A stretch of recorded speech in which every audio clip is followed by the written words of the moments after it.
Recording in progress.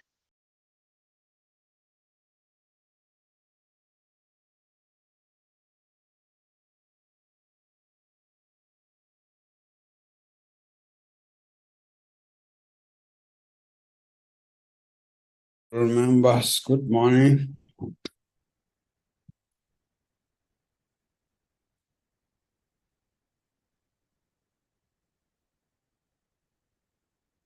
The time is now 9:01.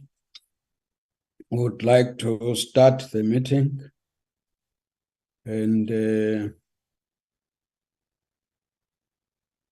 meeting is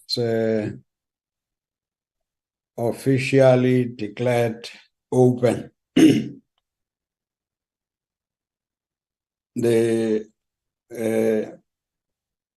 I would like to welcome the Department of Cooperative Governance. I'm informed the delegation is led by the DG. At the time when we allow him to speak, he might indicate who is part of the delegation. I would like to welcome you, DG, and your team. Welcome you on behalf of the members of the Portfolio Committee.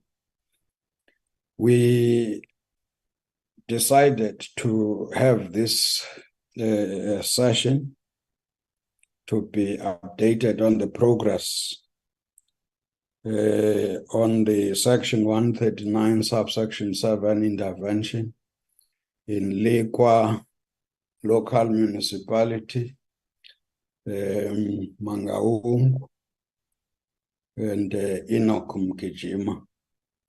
This is not for the first time. That's why we term it progress report. So we have been to Lekwa, I think around October 2022. We have had briefings on Enoch, Mgijima, as well as Mangaung. I think the last one was in September 2022 as well. Why we are keen to understand this is because this is the first experience in the country where national government intervenes in municipalities in terms of this Section 139, subsection 7. So there are a number of lessons that we also need to learn. So that's why we had this interest. So welcome. Portfolio Committee Secretary, any apologies? Good morning, Chairperson. Good morning, everybody. Yes, we've got apologies from Honorable Somale. He won't be able to attend the meeting as he's on leave. And then Honorable Opperman and Honorable Spies will be joining the meeting late as they are in another meeting. And Honorable Mkalipi is out of the country, so she won't be able to attend the meeting. There's also apologies from the minister and both deputy ministers that won't be able to attend the meeting this morning. Thank you very much, Chairperson, and we do form a quorum for the meeting. Thank you. Thank you very much. As already indicated, if there are any, I see a hand there. It's written Kolani Pundu, but I am associating that Kolani Pundu with another official. Can we get that? The hand? Good morning, Chair, and good morning to members. May I please request that the DG be admitted? He's been on the lobby for a while. Okay, can we quickly do that? Because I was about to hand over to him. Anybody will be able to indicate when he is in. Any other? Yes. Sorry, Chairperson, DG is on the platform. Thank you. Oh, okay. Okay. DG, you are the leader of the delegation. And in principle, we agreed, especially on Wednesdays, because these are cabinet days that we have no query in terms of the leadership that must be provided. So you are welcome, and I would immediately hand over to you. First, you can introduce your team if there are other people, and then we proceed with the presentation.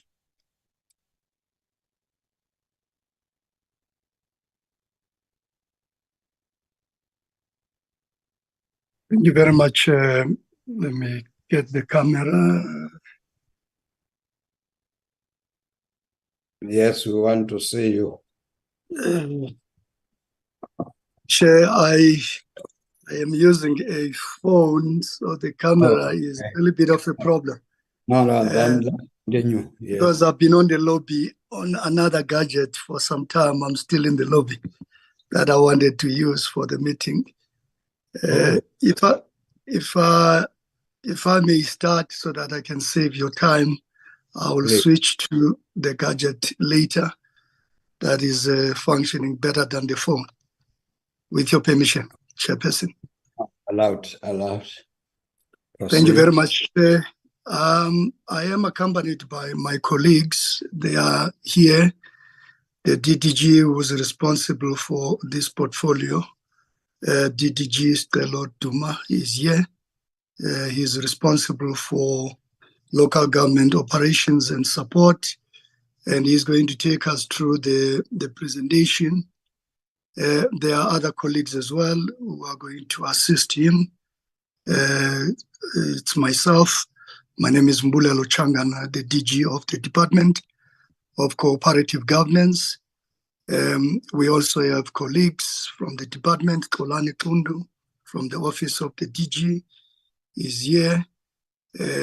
We have Mandy Jacobs, who's also from the same branch, the local government operations and support. We have Shike Maripane from the office of the DG. There are other colleagues as well. Dr. Elias Tole, who's heading the National Disaster Management Center, is here.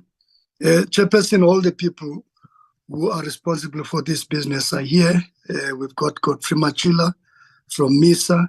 So we do have all the people who are responsible for this portfolio in the meeting, and they will be able to take the questions, and I will lead from the front. Without wasting time, Chair, the brief was very clear. You wanted to get progress report on our interventions, section 1397 interventions in Lekwa, in Mangaung, and Enoch Mgijima. And we've done exactly that. The presentation will focus on the three, but I think it's important to give you a little bit of a background as well, that where we end up with 1397, it is because section 154 has failed. It is expected that the national and provincial governments should provide support to municipalities at all times using section 154 of the Constitution. We end up with 139 because 154 was not effective.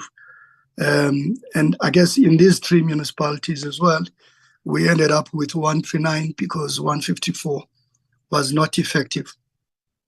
I can say quite confidently that there are some green shoots, some pockets of excellence that are emerging in the three municipalities. We know that last week in Mangaung, the mayor was appointed, he's no longer acting. Last week, Friday, Mayor Godfrey Ntatis is now not acting anymore and is a fully fledged mayor, and he will be providing leadership to stabilize that municipality. We have noted that the Section 80 committees are beginning to function in that municipality. They're not out of the woods yet. As you can see, DDG Tuma is going to take us through the data. He's going to take us through the portfolio of evidence that is coming out of our intervention in these 3 municipalities. The same applies to Enoch Mgijima. The council is stable. There is a fully fledged council there. The committees are functioning, but there's still some glitches in some areas, especially your MPAC committees. And again, DDG Duma is going to take us through the presentation in each and every one of the municipalities. In Lekwa as well, there is a bit of stability there, but they're not out of the woods yet. And again, DDG Duma is going to take us through each and every one of the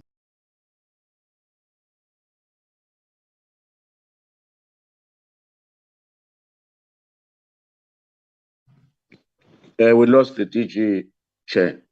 Can the DDG continue? He was about to hand over to the DDG. Thank you very much, Chair. I'll hand over to DDG Duma. Thanks a lot. Thank you, Chairperson. Good morning to the Chairperson. Good morning to the members of the and the DG and the colleagues who are on the platform. Chairperson, I'm going to be guided by yourself whether the Secretariat will project the presentation from that side. And if I may also switch off the video so as to facilitate effective communication with your permission. You are allowed. I can see the presentation. Okay. Thank you very much, Chairperson. May I ask the yes, it's on slide mode now. If you can move to the next slide. In the next slide, Chairperson, we are indicating the content of the presentation. We will give background. We are giving the context in relation to the state of local government assessment that was conducted, including in these 3 municipalities, and the package of support that was then agreed upon in relation to the challenges that were being experienced in these municipalities. I will talk briefly on the FRPs, the financial recovery plans that have been implemented in these municipalities to indicate the effectiveness thereof or lack thereof. And then I will take the committee through the overview of specific indicators.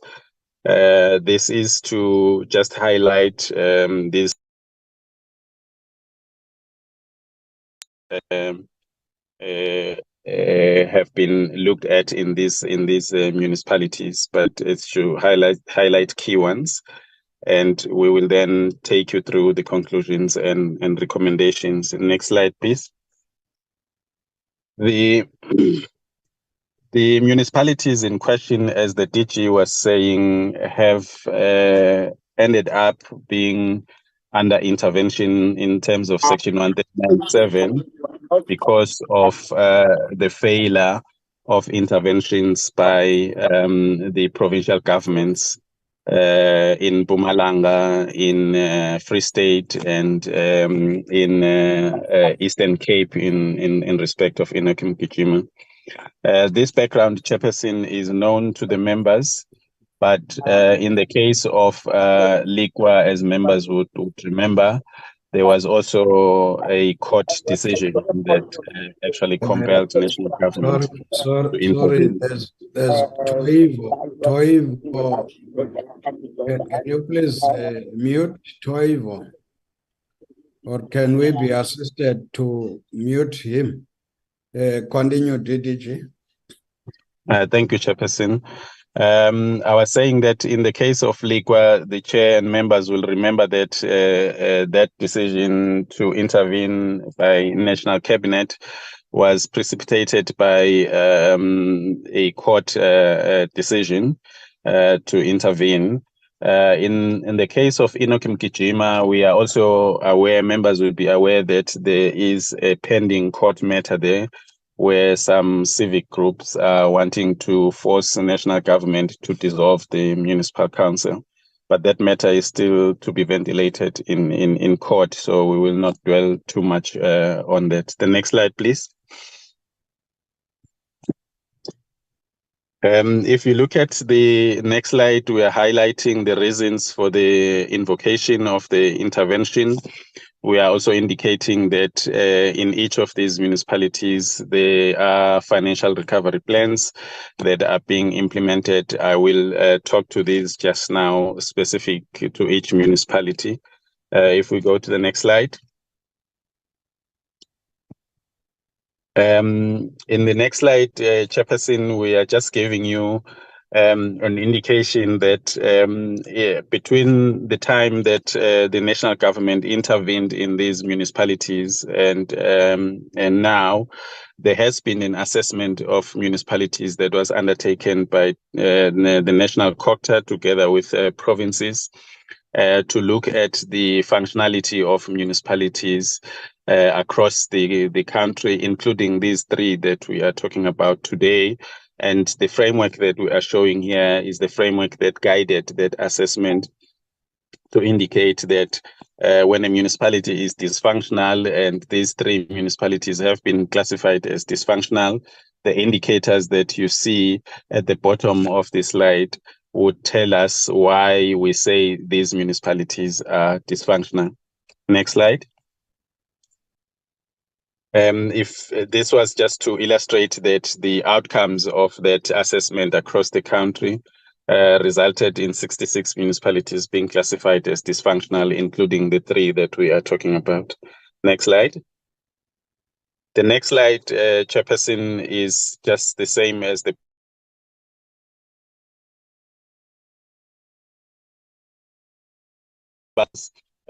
next slide is going to indicate to us what kind of support packages were then prepared for these municipalities. Next slide.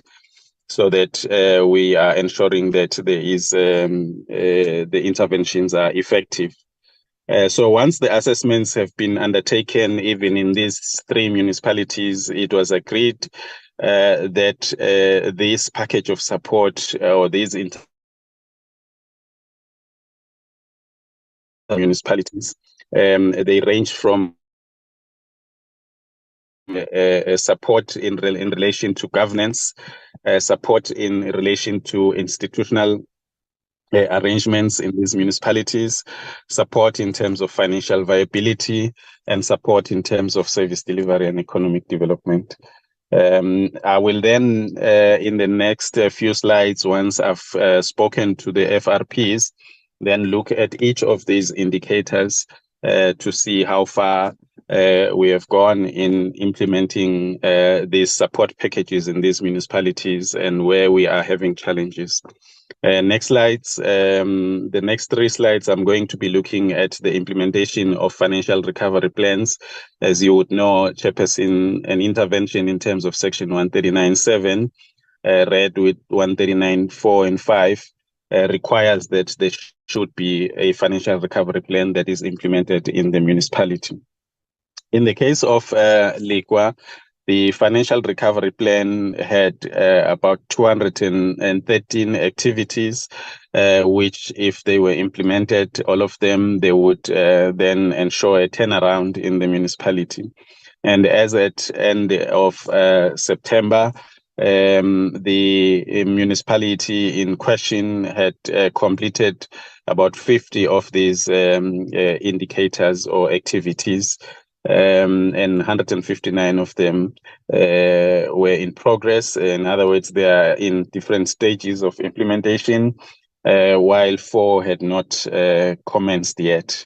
That is the status in relation to Lekwa, Chairperson. At the beginning of the intervention, the National Treasury had,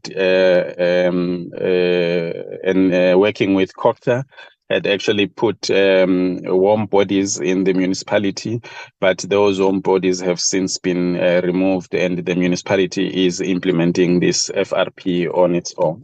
Next slide. The next slide is it's the same slide, but looking at Mangaung.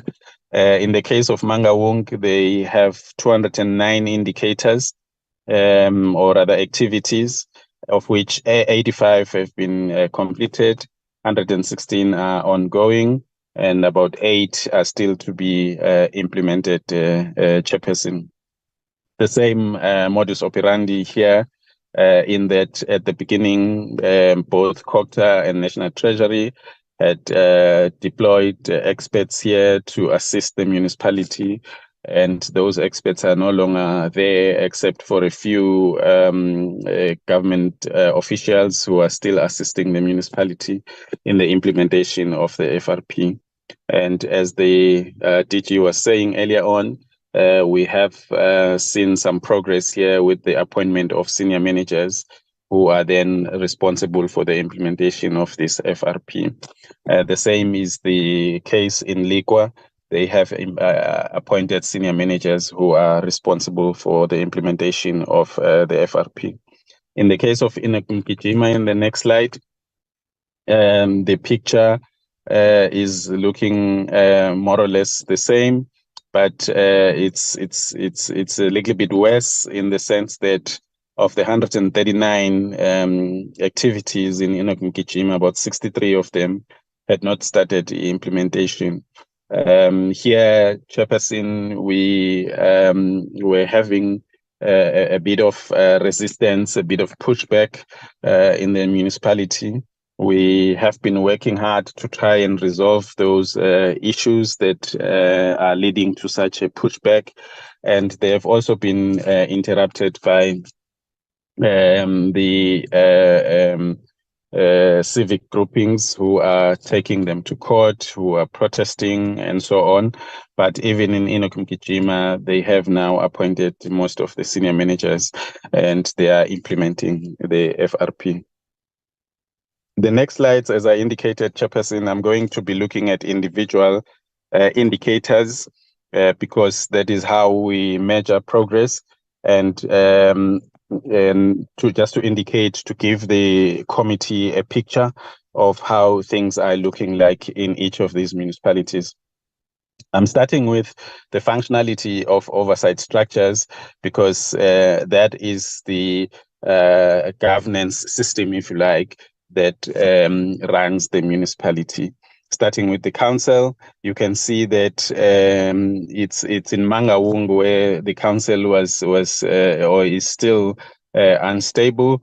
Even there is some progress in the stability of council. You would know that at the beginning of this year, there were court matters, there were changes in leadership that were implemented. And as late as last week, as the DG was indicating, it was only then that the council appointed a permanent mayor. I'm using the word permanent to differentiate from an acting mayor. Because they've been operating with an acting mayor since March 2023. And the deputy mayor position had been vacant, and they've now appointed the whip as well, because the whip has been acting also from the beginning of from March this year. In the case of the mayoral committee, or the executive committee as it is called in other provinces, the Mangaung one has been reconstituted twice since May this year. And as I've indicated, they have now appointed the leadership. So we are hoping that there is stability, or that stability is going to be sustained. The functionality of Section 79 or 80 committees, they are functional in all the municipalities except that in Mangaung we had issues with the Human Settlements Committee, but even that, the report that we are getting from the senior management is that there is some improvement since July this year. And again, in terms of MPAC, in the case of Mangaung, they re-elected the MPAC in July, and the MPAC seems to be back in a working mode. So they are dispensing the business that is prescribed for MPAC. We're looking at the audit committees. All three municipalities have functional audit committees.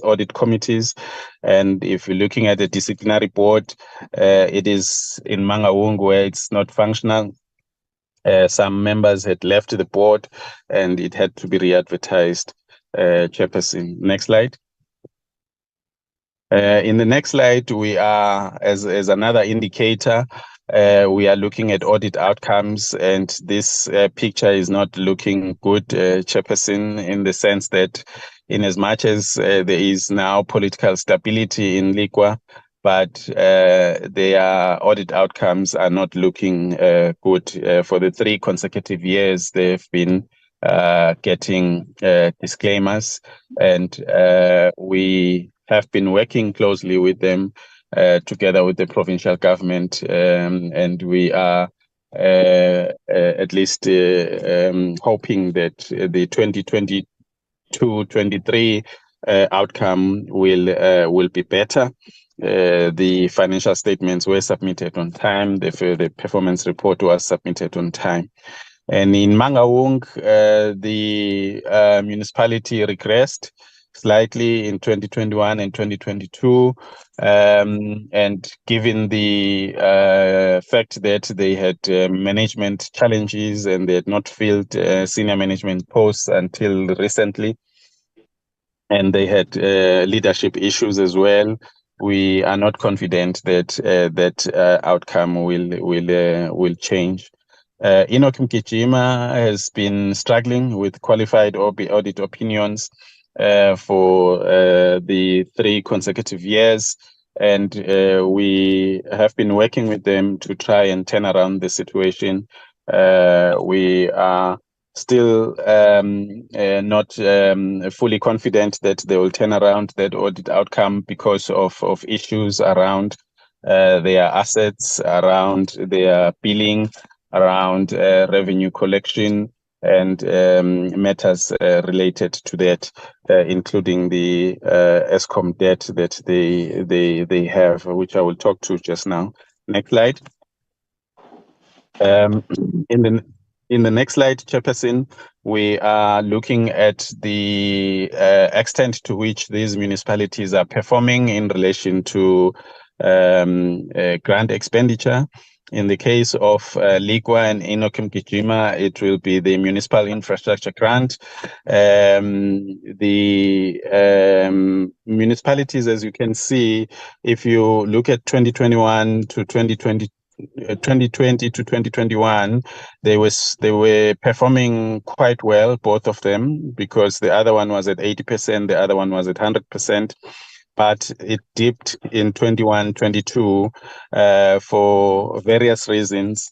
In the case of both Lekwa and Enoch Mgijima, the implementation program was interrupted by protests and court matters where people were challenging or service providers were challenging the municipality around the awarding of tenders, and there was an issue of late awarding of tenders as well.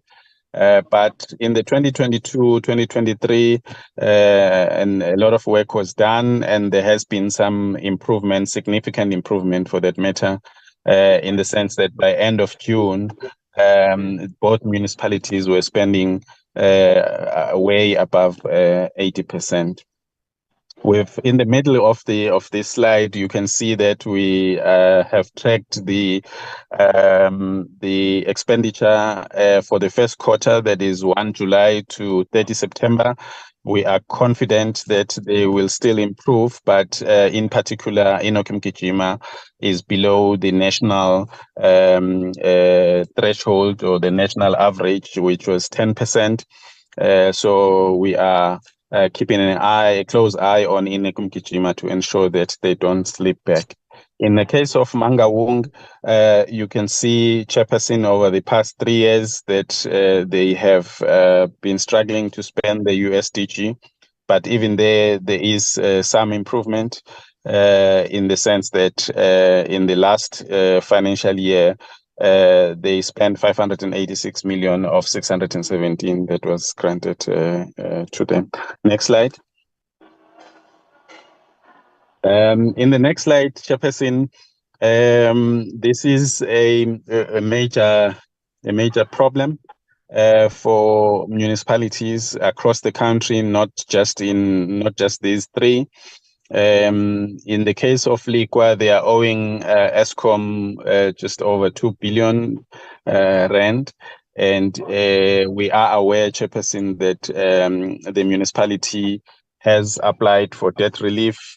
The minister was in this municipality a few weeks ago, and was taken through the process that they had followed to apply for debt relief, and the challenges that are resulting in the escalation of this debt. Particularly, they have to do with the economy in the area, because the bulk of this debt is residents who have not paid their dues in the municipality. The application has not been completed yet, so we're still awaiting outcome from National Treasury. In the case of Enoch Mgijima, excuse me, in the case of Enoch Mgijima, the application was submitted and has been successful. However, we are cautious, Chairperson, in the sense that Enoch Mgijima has been struggling to settle their current account, and it is a requirement of this debt relief that they must service their current account. The water board issue in Lekwa, we've made progress there in the sense that DWS, after an audit, has agreed that they actually double billed the municipality, and so they are over half of that money is going to be written off, and the municipality is entering into a payment arrangement. In Mangaung, the municipality is owing 821 to the water board, Bloom Water, and there are ongoing negotiations about a payment plan. Next slide. Chairperson, I'm not going to read these ones line by line, but it is looking at the indicators that I have spoken to at the beginning to say this is what we look at to assess progress in the municipalities. But I will highlight a few things in each municipality, just to indicate that work is being done to try and turn around the situation in these municipalities. If you look at Lekwa, for instance, the ward committees are functional in that municipality, and you would know that ward committees are an important participatory democracy requirement. If you look at Mangaung, they are also functional, and in Enoch Mgijima, we also have a situation where ward committees have been established and they are reporting on a regular basis. Lekwa is a coalition municipality, and so is Mangaung. So it's the coalition in Lekwa is stable. In Mangaung, I have reported earlier on that there have been challenges. But it does seem that the coalition is settling down, and we're hoping that is going to be sustained going forward. In Enoch Mgijima, Chairperson, we must indicate that the municipality has been plagued by litigation, not just in terms of civic society wanting to dissolve the council, but also there is a grouping of people who are challenging every tender that is awarded by the municipality. They are taking it to court, and that is delaying the implementation of their build program. Fortunately, up to now, the municipality has been winning all those challenges that have been made. Next slide, please. The next slide is looking at indicators that are administrative in nature relative to the filling of senior management positions. I've already indicated that in all three municipalities, while there may still be vacancies, but the administration is stabilizing. In Mangaung, as the DG was saying earlier on, we have seen the appointment of the municipal manager who is going to start work soon. But the process to appoint the other senior managers is very advanced. Interviews have been conducted and competency assessments have been completed, and the municipality will be finalizing those appointments soon. However, in the case of Mangaung, again, we do have issues with labor in the sense that the disputes between labor and management are ongoing, and they are largely around the payment of overtime, Chairperson. The next slide. If you look at the next slide, it's looking at indicators that are financial in nature.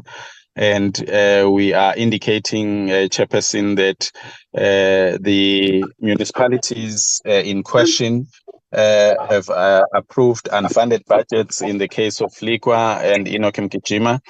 But Mangaung has approved a funded budget, even though Treasury has raised some questions around its sustainability.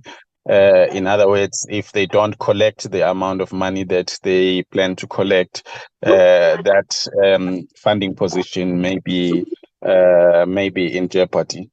In terms of the collection of revenue, you will see that, Chairperson, each of these municipalities are collecting less than the threshold that is recommended by National Treasury of 95%. In the case of Lekwa, they are at 71%. In the case of Mangaung, they are at 73%. Even though we've not indicated in Enoch Mgijima, but they are also below the national threshold, the threshold of 95%.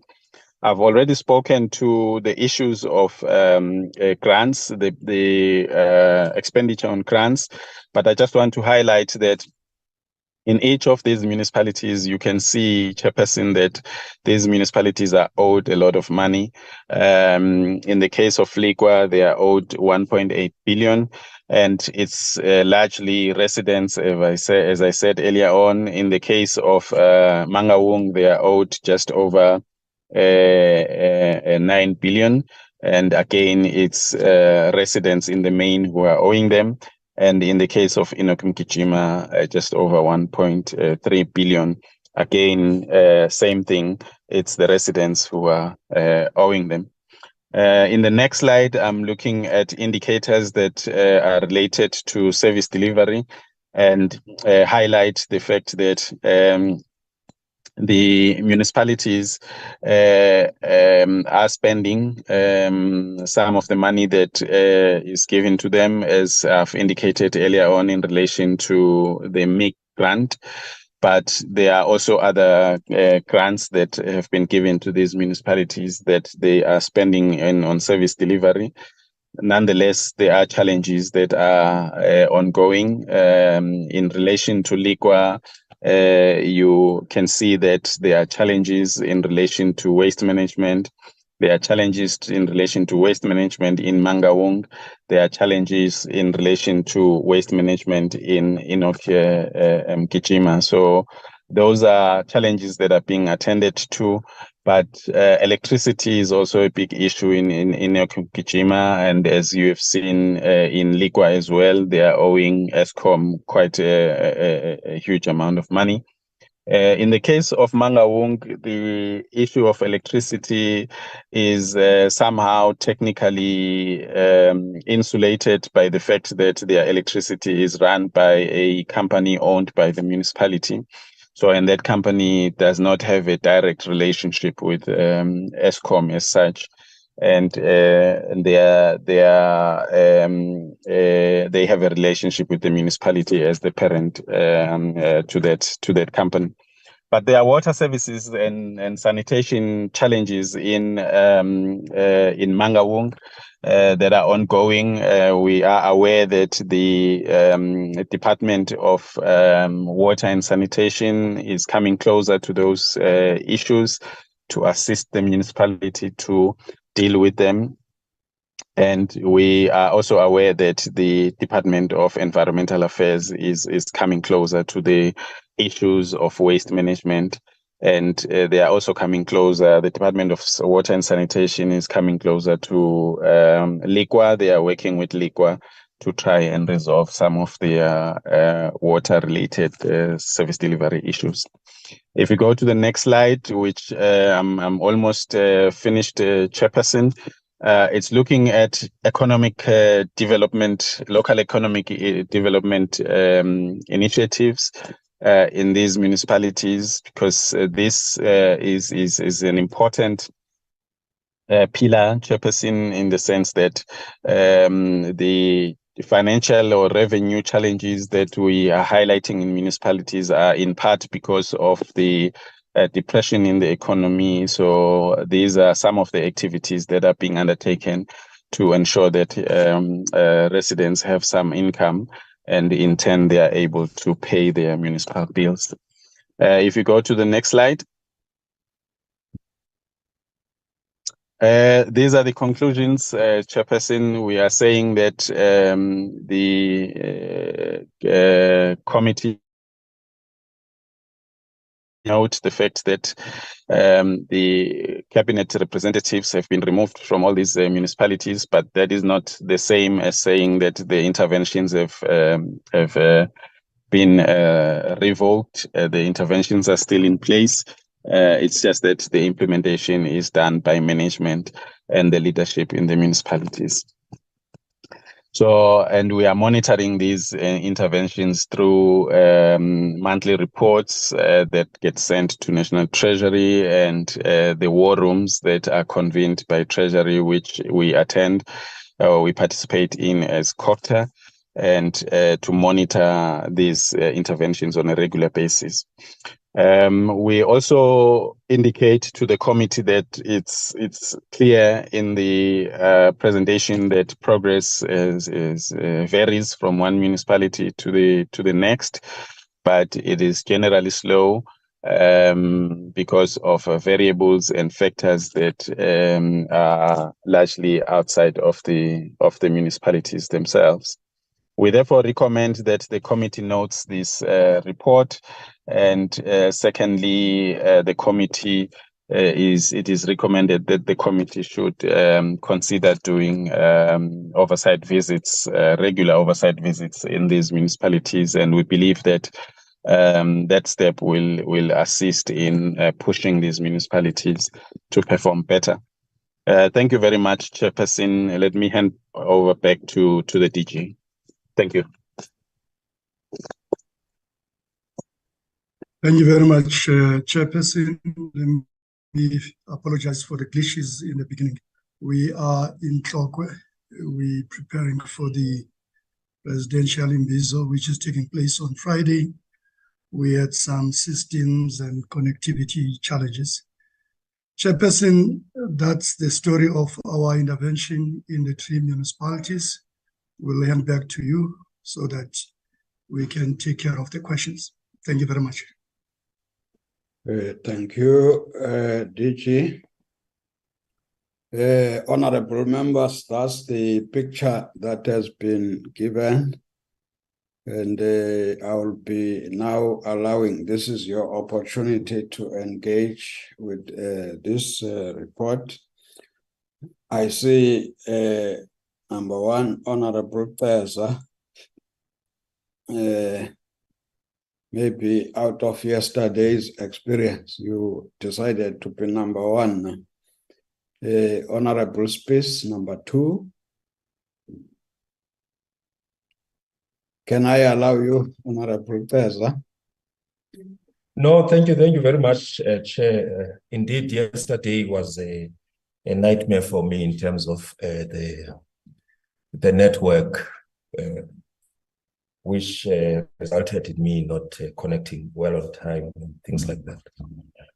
But thank you very much for the opportunity and the presentation from the department. And I've got just some very few questions.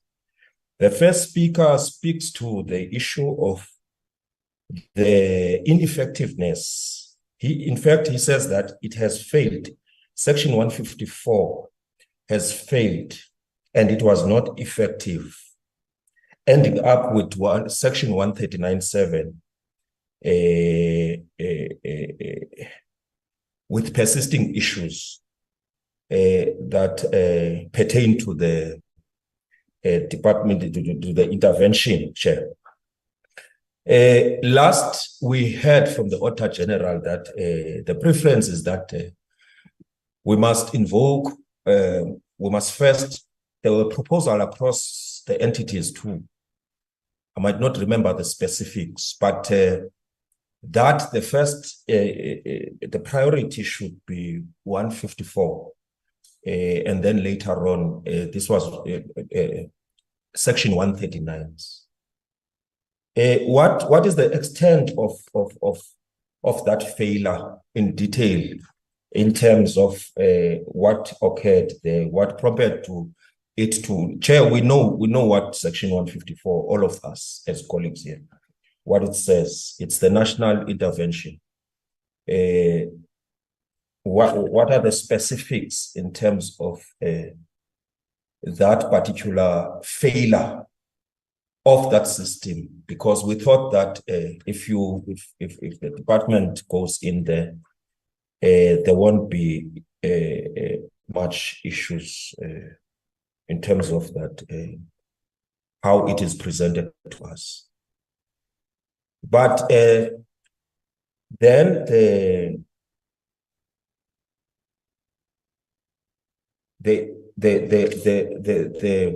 presentation speaks to Section 79, Section 80, being functional in those municipalities, and worse in 139 activities there in Enoch, Mgijima. We want to know what are the issues that prompted.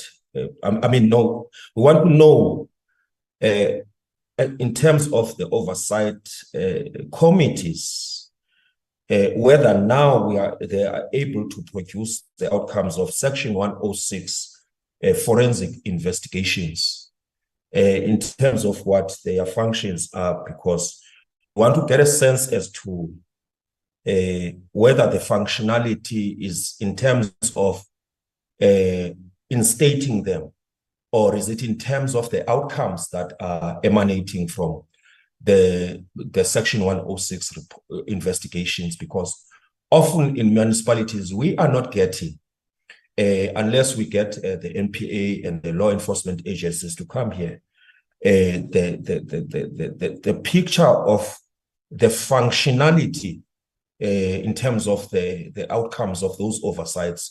It's one thing to say they are functional in terms of instatement, they are there, but can you tell us how? And then what are the underlying reasons for Mangaung Council to still be unstable? Can you historicize for us and draw a political and administrative impediments in terms of the still issues of disciplinary committees that have officials vacating that particular committee? What is the lack of appetite that pertains to those committees? Because there must be accountability at the forefront of everything.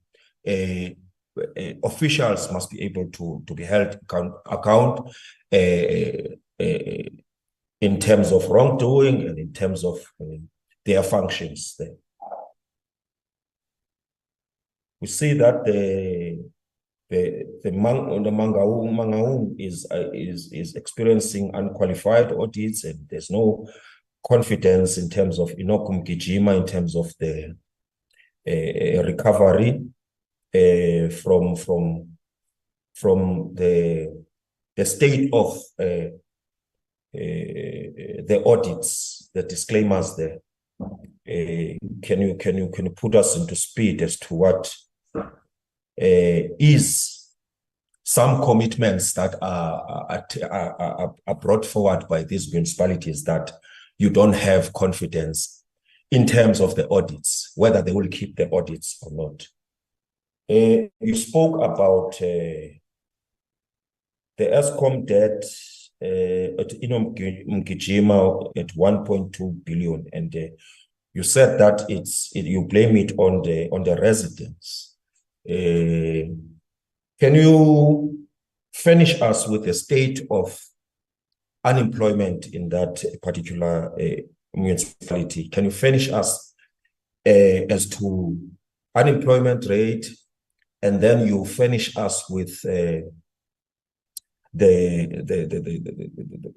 collection rate in terms of switching off by the municipality for the companies and the residents that are not able to pay while they are working, in fact.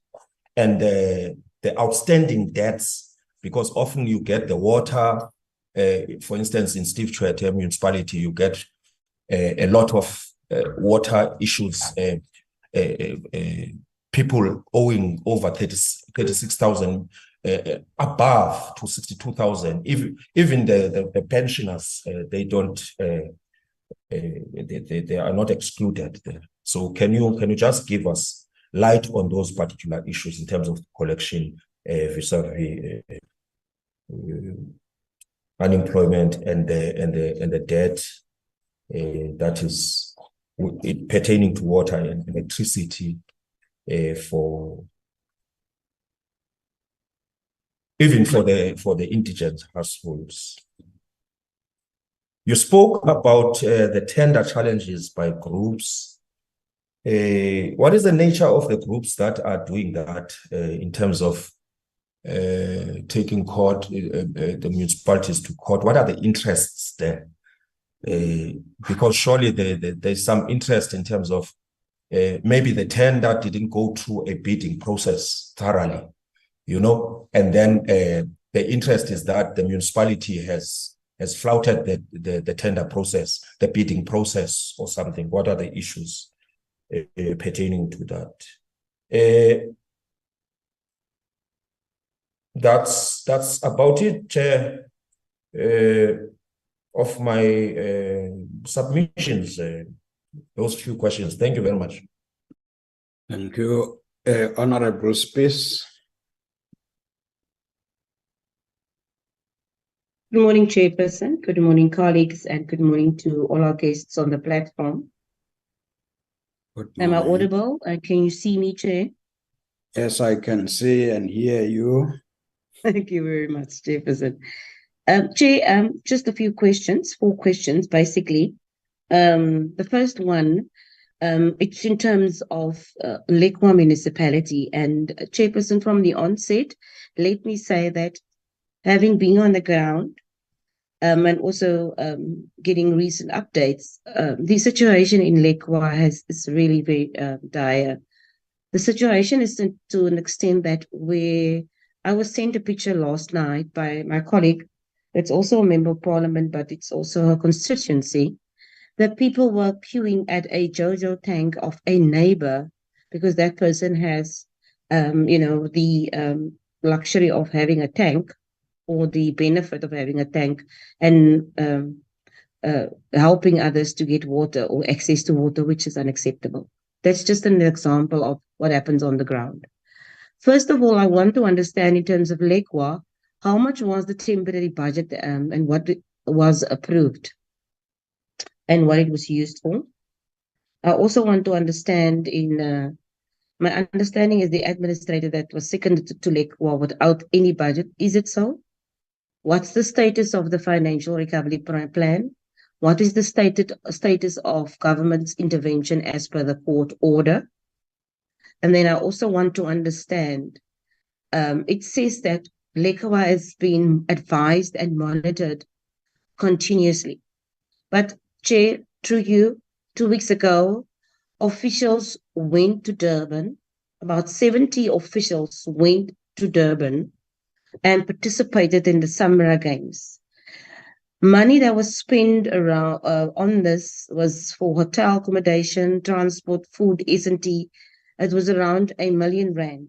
There was a council resolution that didn't approve it, but subsequent to that,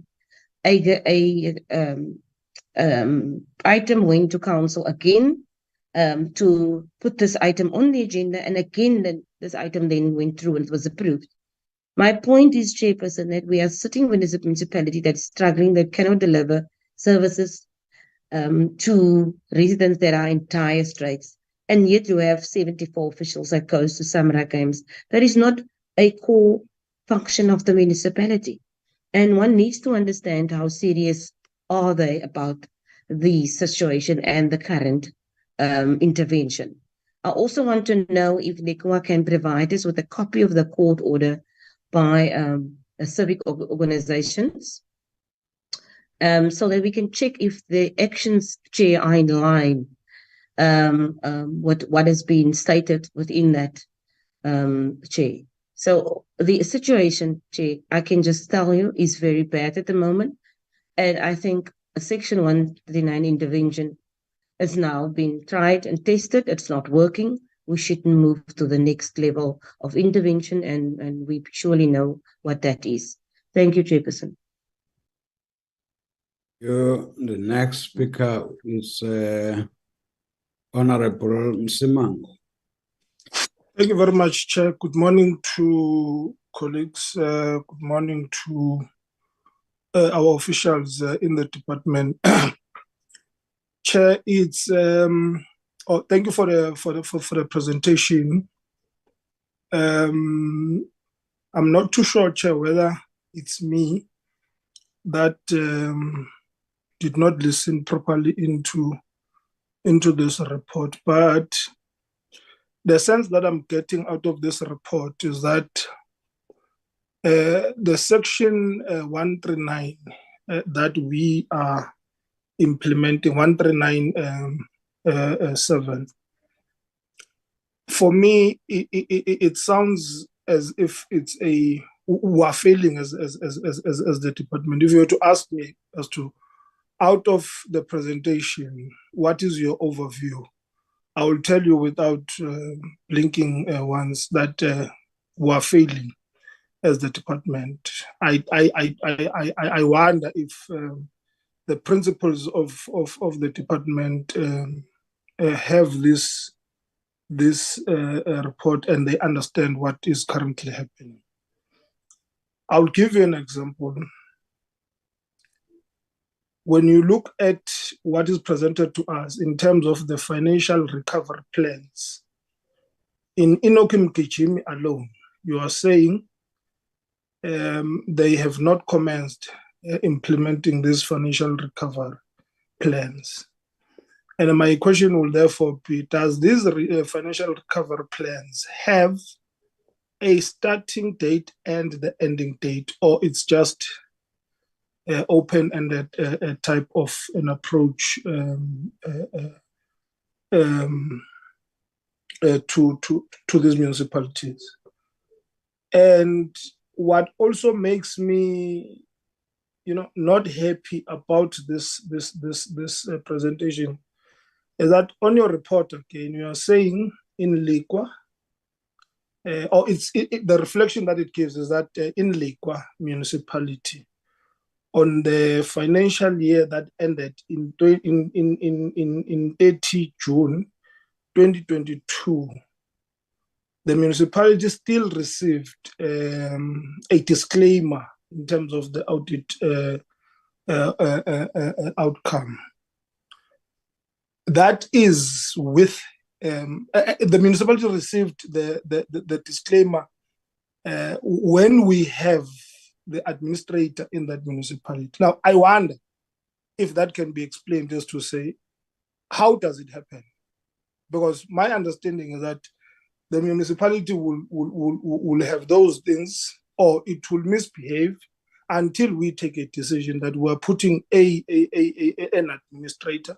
And then, but once the administrator is there, surely things should be able to, to reflect that now there is a new person that seems to know what him or her is doing in that particular in that particular institution. So I'm just wondering, Chair, as to say maybe it would be me that did not really get the clear picture, but the picture that is painted on those 2 points. Other points have been asked by colleagues, but with those 2 points, for me, Chair, I'm getting a sense that we are not winning this battle. Instead, we are losing this battle, and we definitely need to find a way of making sure that we come back and because, as you correctly said, this is our first experience as the department. And we're now trying to, now based on what we are getting out of this report, for me, it says we are not winning this battle. So we need to find a way of making sure that we turn the tide and make sure that we do things properly. But maybe if I can get these responses, I will be able to try and get a sense of where is the department, or where are we going with the department based on the report. Thank you very much. Thank you. Honorable Direko.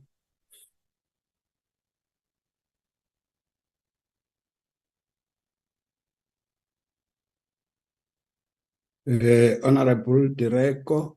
Okay.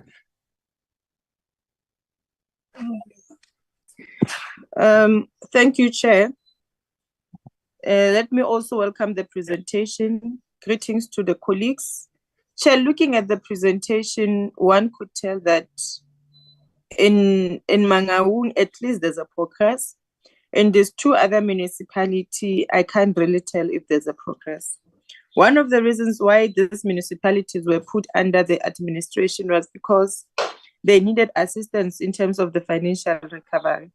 But looking at the presentation, I don't get any indication as to how far are they in terms of the financial recovery plan. Are they improving? Are these municipalities improving, or they are still at the same position that they were before the administration? Secondly, Chair, I want to also get clarity in terms of the cost for the personnel or any people that are sent to the municipality to assist in terms of the intervention. The reason why I'm asking is because I know that in Mangaung, when there were people who were sent there for intervention, the municipality had to carry the cost.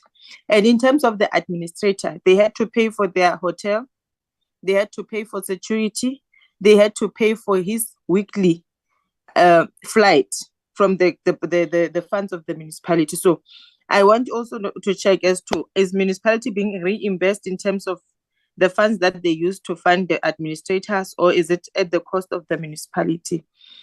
And lastly, Chair, when the presentation was done, I also heard something about the municipality adopting unfunded budget.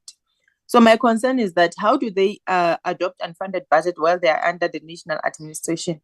So did the administrator advise them? And what were the reasons for that? Because we know that we can't allow municipality to have unrealistic budget or unfunded budget, because they're not going to be able to perform their task. As even in Mangaung, I've heard when the presentation was done that Mangaung had funded budget, but it was not realistic because it was based on the expected collection. Sometimes you find a situation where municipality knows that they are collecting 50%, but when they do their budget, they will budget on 80% revenue collection, which is unrealistic.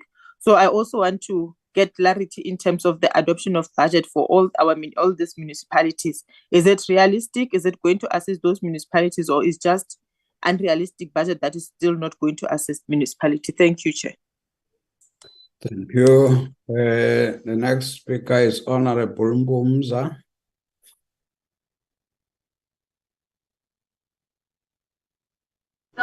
Thank you. Thank you very much, Honorable Chairperson. Good morning to you and the honorable members. We are also greeting the contingent led by the Director General.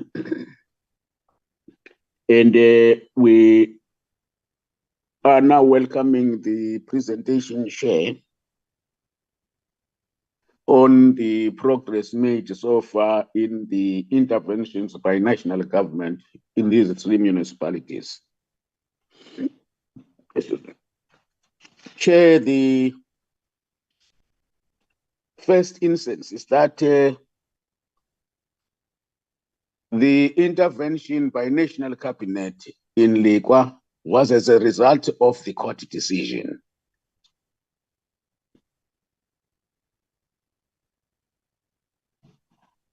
I wonder whether DG has actually the cabinet pondered thoroughly that they had to be driven by a court to intervene where governance and the legislature has collapsed. And where was this diagnostic assessment on the performance of Lekwa by Cocta, that it should be preceded by a court decision? Have we reviewed and assessed the implication of this decision by the court enforcing national government to come and assist the other sphere of government through intervention? What were the implications of this? And what lessons has government learned out of this, so that in future the state is not driven by the courts to carry out its constitutional and legal mandate? The seventh say, when looking at these indicators, it's very critically important that at the apex of all the determinants of municipalities regressing and actually going to the state that they become dysfunctional is the failure of governance, is the failure of leadership. But in all our interventions as national government, as provinces, we do not address this key factor, which is the failure of leadership and governance. That's why all these interventions are not bringing about an impactful outcome or a turnaround or a recovery. Why? Because we get in there and massage leaders and decision makers and keep them there, and they continue to mess up the municipalities. Whether I would be saying that there is administrative instability, that administrative instability arises out of the failure of the leadership, or a commission by the leadership for that situation to go like that. And then our intervention measures are not addressing the key problem of leadership and governance. The day then our intervention would focus on that and address that issue, definitely our municipalities will emerge out of and will never recede to a dysfunctional status, because our measures would be focused in addressing leadership and governance, which is the dominant causative factor for dysfunctionalities in the municipalities. Therefore, the DG was saying that on this question of the MPEX, that on the functionality indicator, the DTG was saying that in this report that the MPEX are functional. When the GG was opening up in his remarks, he was saying they are functional, but there are some glitches, and so I was couching this as glitches. The critical matter is that whatever instrument we use to measure that functionality, are these just existing for compliance, or are actually seized with the work and these impacts, they do have the necessary capacity to exercise robust oversight in municipalities other than being compliant. Because definitely if they would be working in 2 days' time, you would see a change. But currently, does this indicator gives us the fact that they are really functional and they have competent skill to do this function? The second, Chair, is that in these two municipalities, Section 139, subsection 7, and the other 5 from FMMA, was as a result of the fact that this intervention by provinces has failed. Did we ever, as government, particularly COGTA, investigate and examine before we recommended for intervention? What has been the core problem that the intervention by the provinces was failing? So that when the national government is intervening, does not slide into that particular situation. Of importance, therefore, at a distance, one key issue around the failure of this intervention is because there is serious resistance. And the first resistance would be at leadership and governance level. The last time when we were interacting with the department, we were informed that your intervention teams, in particular in Mgijima, were getting resistance from the officials who were refusing to hand over the information in their ICT gadgets. Have you successfully received that information through your intervention teams? And that particular resistance was backed by leadership. And then, therefore, in Mangaung, at some particular time, your national team there under the administrator was changed. Could it be explained why that leadership? I'm hoping there were these people who called DG experts. We are saying we had some experts and all. So you had those people deployed in Mangaung. And at a certain particular time, they were withdrawn and then they were replaced by others. Can we be explained to the committee why were they withdrawn and what were the reasons? Or did you realize around the way that they are not up for the type of the task that is in Mangaung? Chair, we are now in these municipalities and we are receiving this report. In the last 2 or 3 weeks back, Mangaung has been in the media for a number of reasons. They refused removal that is not done, and all it was the whole town splattered with refuse. And then the residents were complaining that the refuse is not being removed. And at some particular time, Mangaung was in the media around the question of no water and all that thing. And at that moment, it's national that is leading the governance in that institution. That's why my question was, do we examine the level of resistance and come up with the key as national when we intervene? Come up with key strategies that would first level off that resistance so that the intervention and these FRPs that we're bringing in are actually receiving traction at the municipal level so that there would be a change around. Chair, in Lekwa, of the 12,106 investigation recommendations, only 6 has been done. What is happening with the other remaining 6?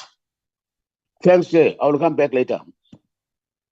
Okay. Honorable Hadebe.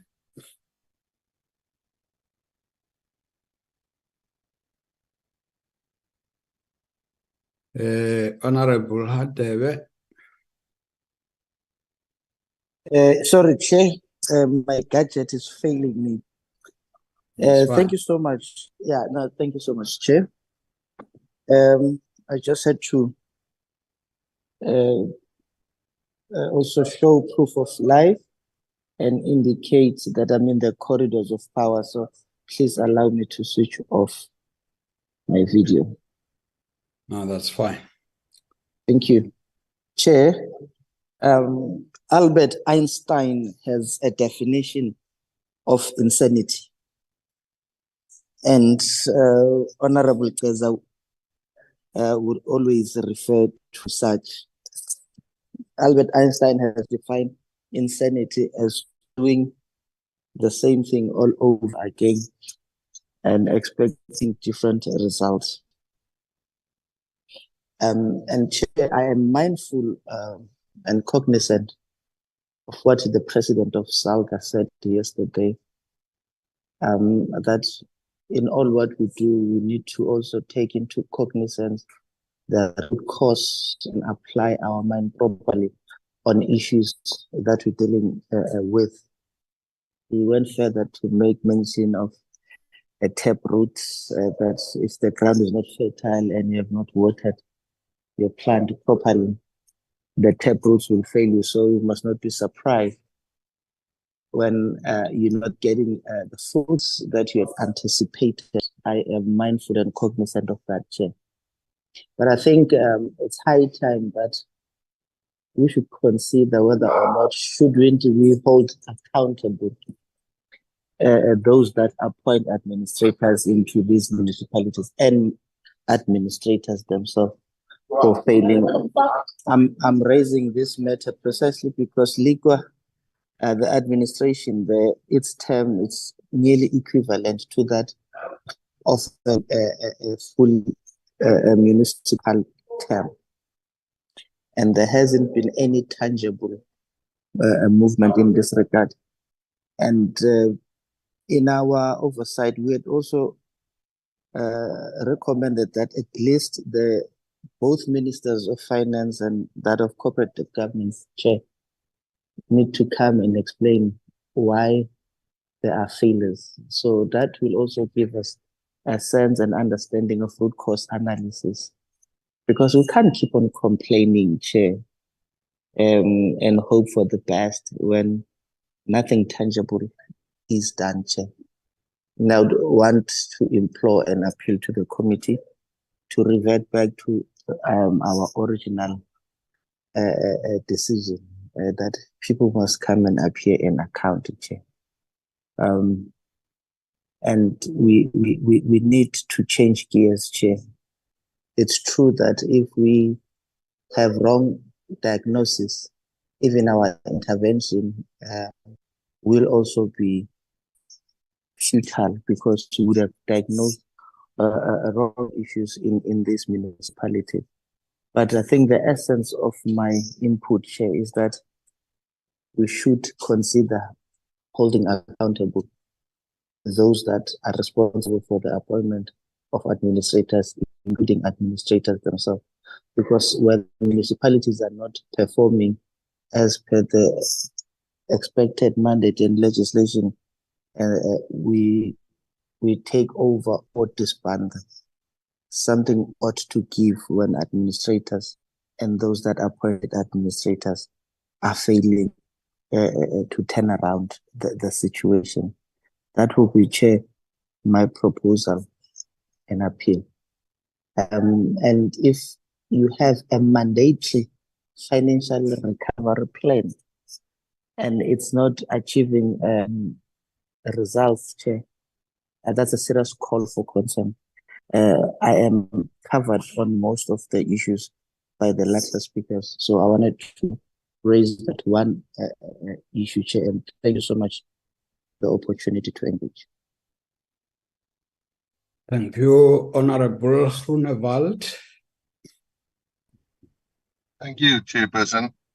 Chairperson, let me start by the old tale we all know about Humpty Dumpty that fall broke. And all the king's men was rumbled together to try to fix it, and he couldn't. And we must understand that Section 139, Chairperson, is the result of a broken municipality. And if you look at the MFMA, there's a lot of red lights within the MFMA to say that when a municipality is going to a point where there needs to be intervention. So firstly, Chair, I just want to ask, in terms of the department, do they have mechanisms in place for other municipalities that isn't under 139, so that we don't get to a point that we are currently with these municipalities? Thank you, Chair. Maybe because I'm also a member of this committee, it might help us to looking at the report and the other reports that we got before this one. There must be a link. We must not see a picture that begins to say we were at this point with these challenges and now we are here. There's nothing. So I'm sure it will help us to understand that transition. The last time when we went to Lekwa, actually the mayor ran away from us and the community. In fact, that's where I wanted to indicate, because as public representatives, we are not just asking questions about the implementation of the laws and whatever. We also want to understand, because we represent the public. Toivo, I'm still on the floor. We represent the public. So I think we have noted instances where it says there are civic organizations that are taking these municipalities to court. Enoch, Mgijima, I think also Lekwa, would want to understand that. And I think the suggestion that we must visit these municipalities, yes, but that suggestion is supposed to be preceded by the executive, who are supposed to, I think Honorable Hadebe is right. The last time we were told there was resistance in Enoch, Mgijima, and the Minister of Finance was engaging, which was an external resistance, was engaging with that. So maybe he is better placed to come and explain to us how far did he go with that. And there was also a visit by the minister, Minister Kosazan, the former minister, visit by the deputy minister. I think they are better placed to come and explain to us so that we can have a sense as to what is happening. And also equally on the issue of administrators, we were told about the person who was appointed in Lekwa. Then when we were there were challenges related to the administrator itself, which we were supposed to get an explanation. So hence I'm saying, I think these two proposals are saying, let's deal with the transition from the last reports, what happened. And beyond those, these communities that we are talking about, I think when it said people are not paying, it said generally is the, I don't want to call them ratepayers, but it's the residents. This is how it was called. So we would want to understand what is causing that. Because once people don't pay, in fact, I'm linking this with the last engagement we have had with the Human Rights Commission. where there's no accountability. And the general sense that says there are people who would want to run government on behalf of government if we are unable to do so. It's not a question. I think it's an attempt to say if there's anybody amongst your team, DG, who can help us to understand that transition from what was reported to us to this stage where we are saying almost things are looking normal. That would help us. But there's already a proposal to say these two ministers, the Minister of Finance and Cooperative, they need to give us a picture of this, because it's an experiment of some kind, this intervention of Section 139, subsection 7. If that one fails, well, I think your report is saying it's not failing, it's moving fine. But if you listen to us, we are seeing challenges with that. So one would allow you to respond. And in the process, I think would find a way to conclude. Can I allow you, DG, and your team? Thank you very much, Chairperson. Again, the questions that have been raised are very relevant. And what I'm going to do, I will take care of all the questions that were raised by Honorable Khadebe on the root causes, and also the part that you have raised yourself about the transition and the recommendation that you would want the two ministers maybe to account on the administrators, because they are the ones who appointed the administrators. I'll take care of that part. We'll also take care of the question about the ineffectiveness of the 154 interventions, support packages, as we refer to them as support packages, 154 of the Constitution, and the interface between Section 154 and Section 139. I'm going to ask my colleague, DG Stella Duma, to go first, and I will also ask my colleague, Pangi Matomela, to also come in, especially on Enoch Mgijima, and I will come back at the end to respond to some of the questions. DG Duma, please go ahead. Thank you, DG, and thank you, Chairperson. I will then skip the questions or areas that the DG said he will cover. But if I may just run quickly through the questions, Chairperson, and indicate that some of them may require that we submit written responses because the level of detail that members are looking for may not be readily available, or may take us quite some time to explain to the committee, and I understand the committee does not have that kind of time. But firstly, when you look at the functionality of Section 79 or 80 committees, and Member Gceza was, Honorable Member Gceza was linking that to Section 106 investigations. In the cases that we are presenting, only Lekwa has Section 106 investigation, which they are implementing. At the moment, they've implemented 6 out of 12, and the rest of the findings are still being implemented. Perhaps this is also one area where we can give a written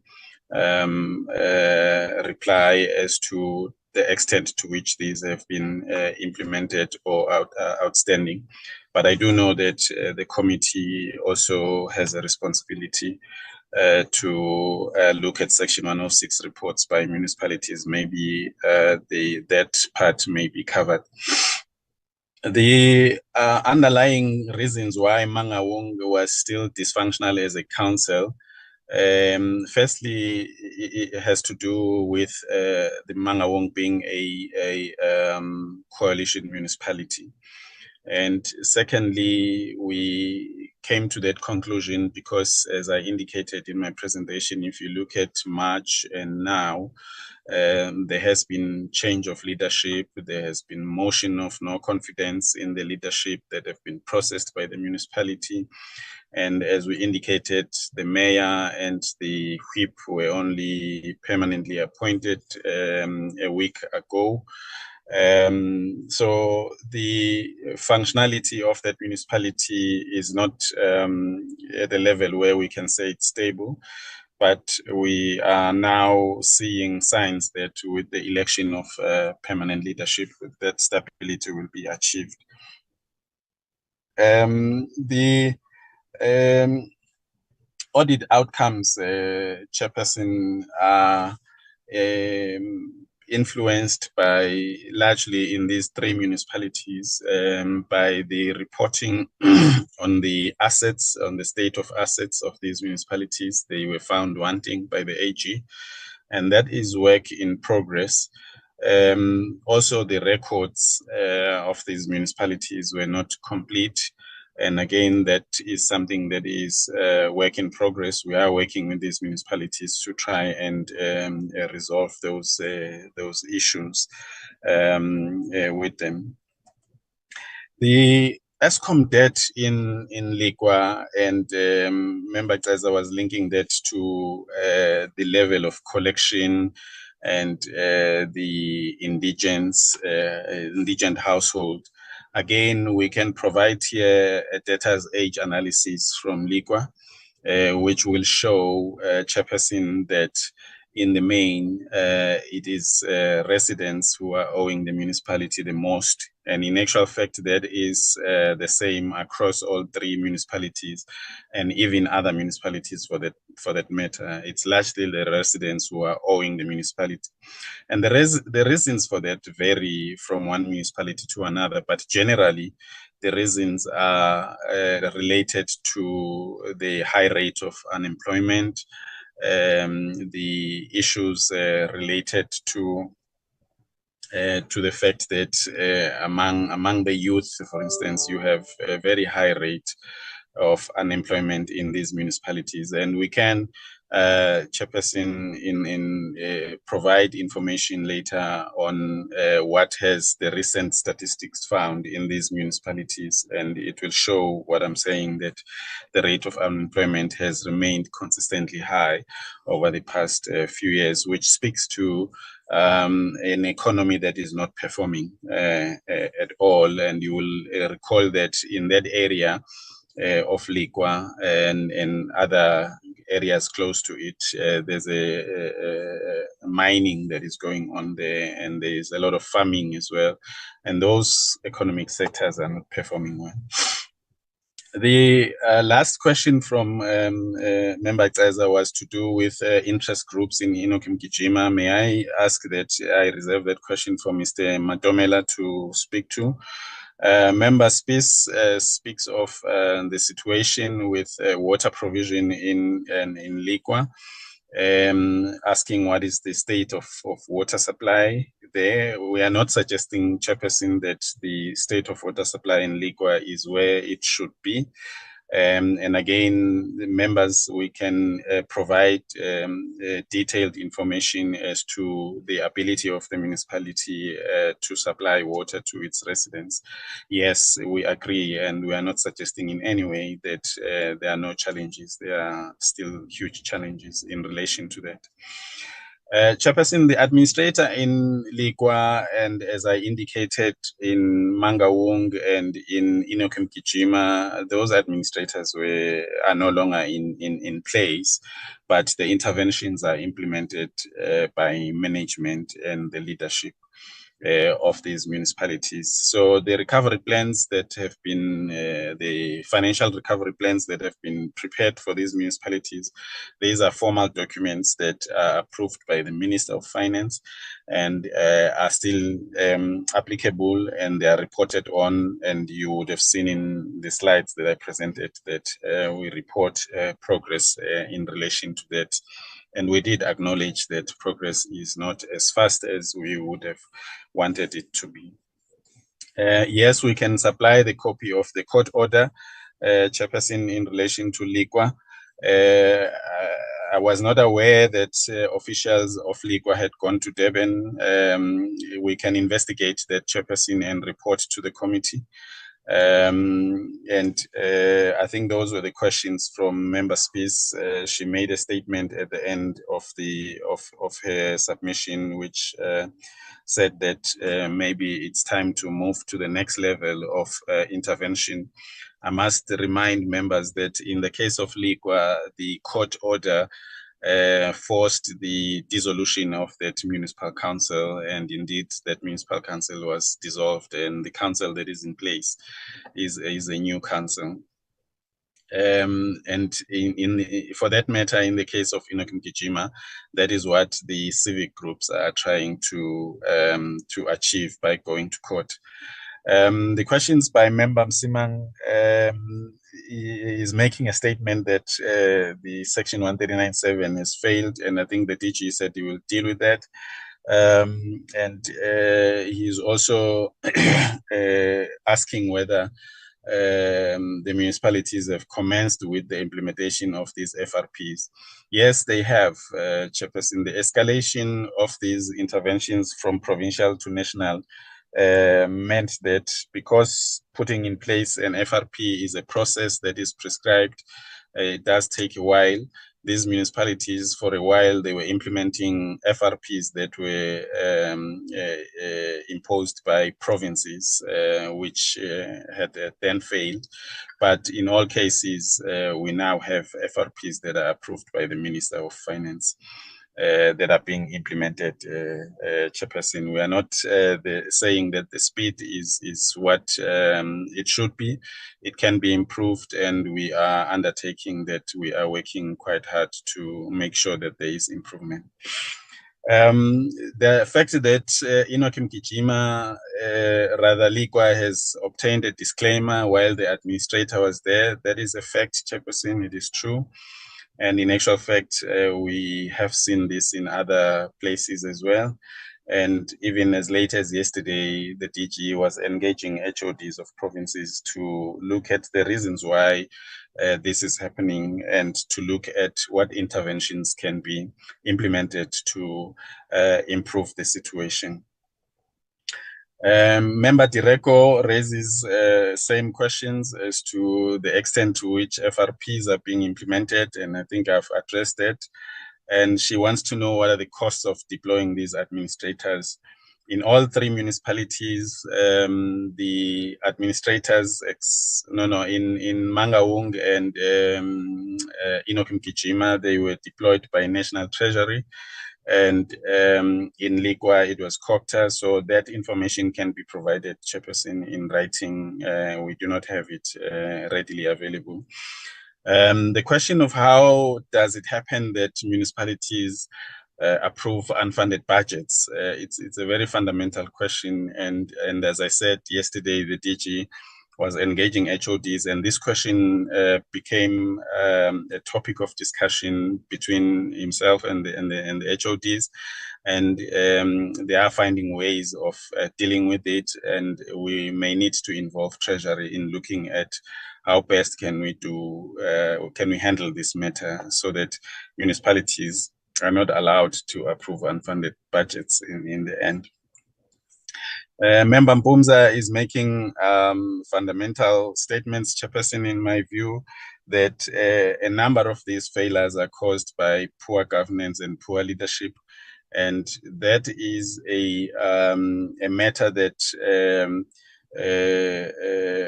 also crosses the boundary of our responsibility as a government department, and goes to the political sphere as well, because in some of these municipalities, leaders who saw the municipalities collapsing are being returned to offices by their political parties, which is a matter that we do not have power over or control over.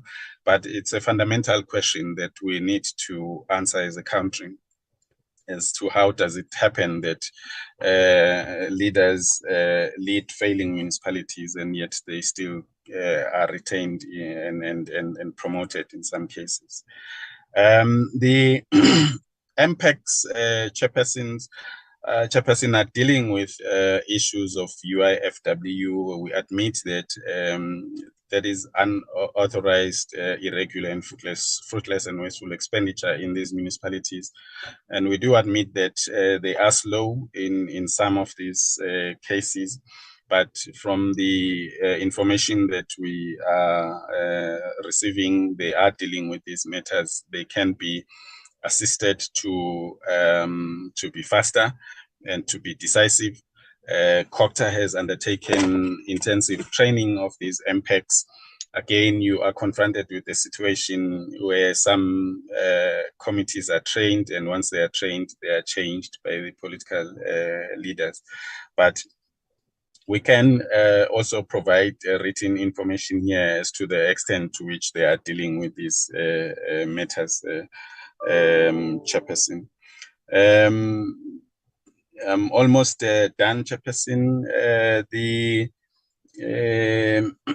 withdrawal of the experts who were deployed in Mangaung happened on two levels.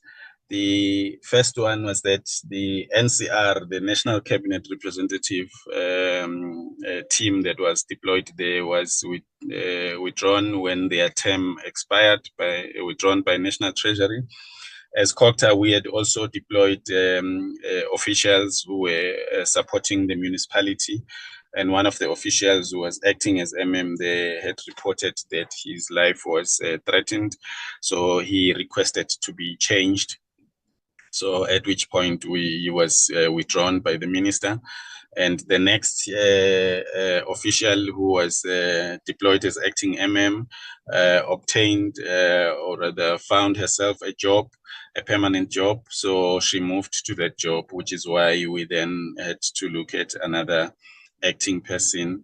And as I indicated earlier, the municipality has since appointed a municipal manager. I've dealt with the issue of Section 106, and I'm moving to Member Hadebe. And here, Chairperson, the DG said he will deal with the request that the board ministers should appear before the committee. And Member Groenewald didn't ask a question necessarily, but made some statements. Or he did say that as a department, what are we doing in other municipalities to prevent them from sliding into a Section 109 situation? Chair, as I indicated at the beginning of my presentation, that we have done an assessment of municipalities which found that 66 municipalities were dysfunctional, and there are measures being implemented across the country in these municipalities to assist them to improve. And these measures are being implemented by not only by us as Cooperative, but by provinces and by national and provincial treasury as well, Chairperson. We are busy with another assessment now to look at whether those measures have been effective, and where there are gaps, what can be done to assist, Chairperson. And lastly, your questions, Chairperson, in the main, I think the DG said he will respond to them. Thank you very much, Chairperson.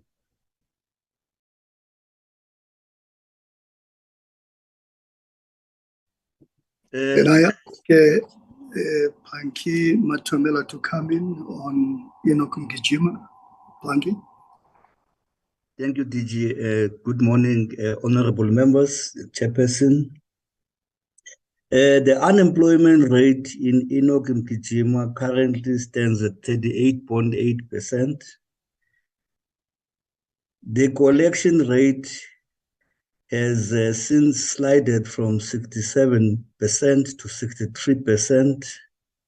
And in view of that, it would be safe to say that the unfunded budget is unrealistic, especially in the light of the fact that the financial recovery plan target and an established norm indicates that a 95% collection rate needs to be achieved. I also confirm that the FRP in Enoch Mgijima is being implemented, and reports are submitted on a regular basis for evaluation by Treasury and ourselves through the war room, but the implementation is not satisfactory. For example, the ESCOM debt, which stands at 1.2 billion, they have a plan to repay on a monthly basis, but they are not paying it on a monthly basis. Issues relating to the electricity problems in Enoch Mgijima also relate to illegal connections, faulty electricity meters. So I think that with regard to that, the budget, as was asked, is unrealistic. I agree with Honorable Mbumza, and I want to put it differently to say that perhaps one can say that we are deploying administrative solutions to deal with political problems. I think my DDG has also made that point. And in that regard, it becomes difficult to ensure that the interventions do succeed, because the interventions are not going to succeed if governance and leadership is not receptive and supportive of the initiatives that are being implemented. In Enoch Mgijima, of course, it's true that there was resistance in the form that at some point when the NCR team was requesting to have laptops of Section 57 managers and other relevant managers for purposes of cloning them, was outrightly defied. The reason the NCR team had asked for this was because every time they would ask for documents, they would be referred to the buildings that have since been burnt to the ground in that municipality. How that challenge was overcome was that the NCR was able to utilize an opportunity that was made available by the Hawks, who seemed to have interest in also accessing the same implements that the municipalities were refusing to make, the municipal officials were refusing to make available. The Enoch Mgijima is taken to court by a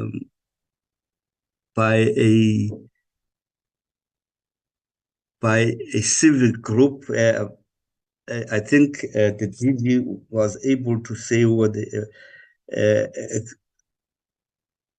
and one of them is a former councillor, and is a councillor at the moment for an independent, what we call it.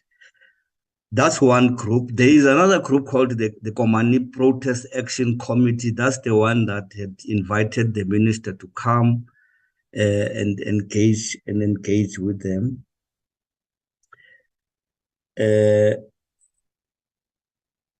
So the failure of this intervention, I can say, is as a result of lack of cooperation. The NCR team has had to leave because in certain instances they would not be given any kind of cooperation. Previous administrators had also suffered similar fate. I do know that DDG Mlokoti was deployed there as an administrator, had to leave in haste because his life was threatened. I am aware that Mr. Somana is also had a very hostile relationship with the administration as well as the politicians in Enoch Mgijima. They were quite happy with the other administrator, and I think that it is that administrator, the one last one that I just don't remember his name now, but part of the problem is that he was very, very instrumental in approving some of the difficulties that the municipality is experiencing. The municipality is currently a level 4 municipality, but the salary scales are salary scales of a grade 6 municipality. And there has been no evident effort at ensuring that that situation is reversed. Only now, with the appointment of this new MM, has the municipality agreed that the court order should be sought, that it coerces the municipality to reverse that. This is highly, highly contested process, even by the organized labor in that municipality. So I think, Chairperson, that's what I want to say with respect to Enoch Mgijima, indicating that Enoch Mgijima, a whole different kinds of interventions, beginning with Section 154, which is preferred by the municipality because they are of the view that it's going to bring black bags of money, irrespective of indications that the fiscus is constrained, and that we need at first to make sure that we try and find out how we can stop the bleeding from the municipality. Recently, the municipality, in fact, last year, the municipality, the council approved a 4.9 increase on top of this inappropriate salary scales that are being paid. And I think that there's a similar effort again to do the same thing this year. So in a nutshell, I think that I agree with Honorable Mbomza. We are deploying administrative solutions in an attempt to solve political problems. Thank you, Chairperson. Thank you, DG. Thank you, Mr. Matomela. Chairperson, let me go back to the question raised by Honorable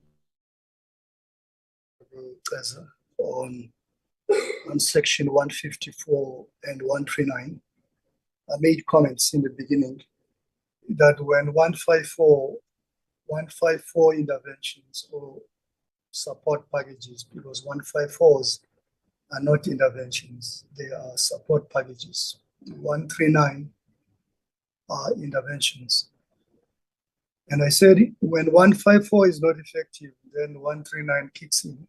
When 154 fails, then 139 kicks in. There will always be that interface between 154 and 139. If my memory serves me well, the first 139 in the country was in Ngoma, formerly Butterworth, the greater Butterworth municipality in Eastern Cape, which I think for the first time last year, Ngoma got a clean audit. I think for the first time in the history of that municipality, they got a clean audit, which is an audit with no other matters of emphasis. I think it's important to state that the most successful organizations, not just municipalities, are municipalities or institutions that re-engineer themselves from within. And at the end of the day, it boils down to leadership. I think that point was made explicitly by one of the honorable members in this discussion today. In the 80s, we used to have what was called the structural adjustment programs of the IMF, the International Monetary Fund, where the so-called experts would fly into a country, make recommendations, and deliver experts to implement those recommendations, and most of them send out around, cutting the budget, restructuring the government, and changing the macroeconomic policy, and then they would leave. We used to refer to them as fly-by-night experts because they come in, make recommendations, deploy experts, and then leave. And any approach that is geared from outside is not likely to be sustained. That's why I'm starting by saying the best solutions are solutions that are geared from within. There's going to be no messiah who's going to come from outside and solve all the problems of the municipality if the municipal political leadership is not providing leadership in the first place. If the administrative leadership in a municipality is not providing leadership in the first place, then there's going to be problems. And we're not going to be able to solve these problems if they are all geared from experts from outside. The leadership of a municipality needs to provide leadership. The municipal manager in a municipality who gets paid a lot of money, because municipal managers get paid a lot of money, if they're not providing leadership, then we need to hold them accountable. So the interface between 154 and 139 was always conceived in the Constitution that there will be a point where you need to provide support packages. And there will be a point where you need to intervene. We're studying the court case, the court ruling, the latest court ruling on Ditsobotla. I think it came out last week, last week, Thursday.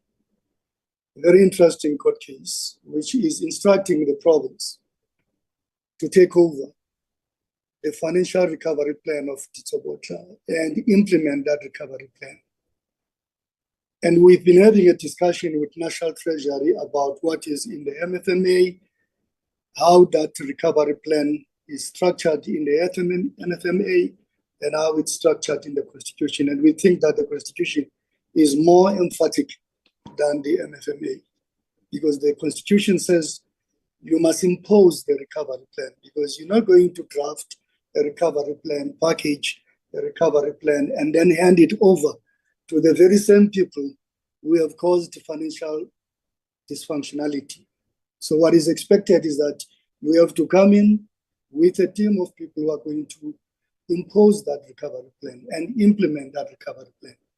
And I think that's what the latest court judgment on Ditsobotla is asking us to do, which we're going to discuss with the provincial and national treasury, because the court is very explicit about what we should do in Ditsobotla. We already have a cabinet representative, provincial cabinet representative in Ditsobotla, the former official of this department, DDG Mutwato Skidi, is an financial recovery plan representative in the municipality.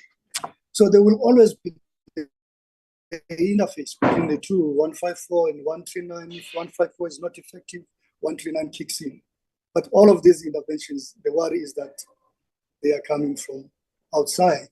What we would expect is that political leadership and administrators or leaders in the administration of the municipality must provide leadership to solve problems. And I think that even the political party leaders in the municipality, they must make decisions in the best interest of the municipality.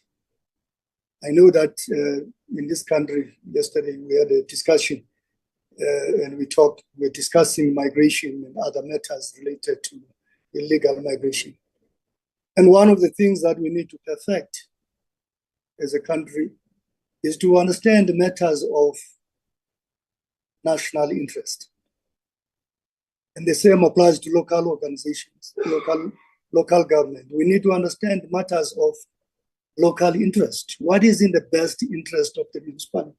So that even if we don't find each other in a number of other areas, but we don't tamper with matters that are in the best interest of the municipality, we provide leadership in the best interest of the municipality, especially the local leaders in the administration and also in the council. They need to provide that leadership in the best interest of the council. Most municipalities that are functioning very well are municipalities where you have leadership that is provided in the administration and also in the council in the best interest of the municipality. Chair, there's a question as well that was raised about why are we waiting for the court orders to do what is expected of us. I guess the constitution was drafted in such a way that there are checks and balances, that when one arm of the state is not effective, another arm of the state will always come in and deal with some of the shortcomings. So there are always checks and balances.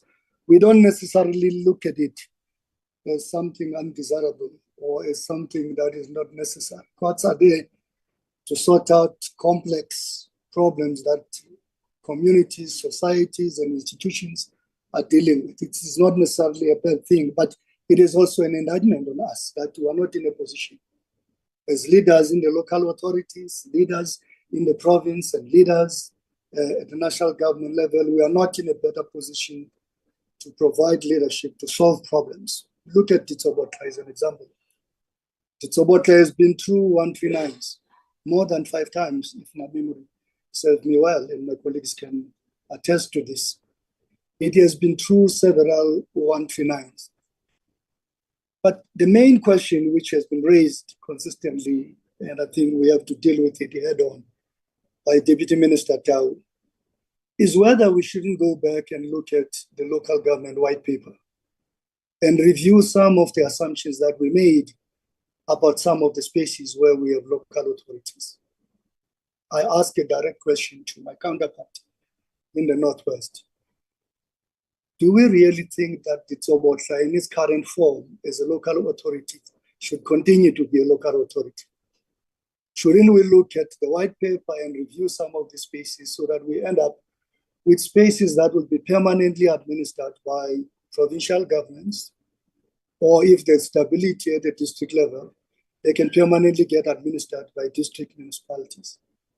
And there are other questions that maybe we may raise as we deal with the 21-year review, which will go to cabinet, to be presented to cabinet soon, which will also inform what we want to do in the review of the white paper on local government. Should we take a closer look at the 2-tier system of local government? Because you have local authorities and then you have district. For instance, where Ditsobotla reside, there is a district. It's not necessarily stable, but should we have this 2-tier system of government?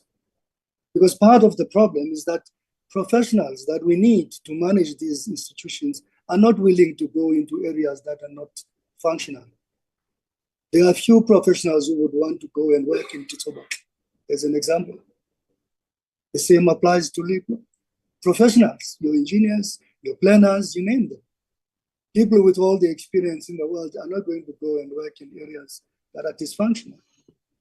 So we need to take a closer look at the institutional architect of these local authorities.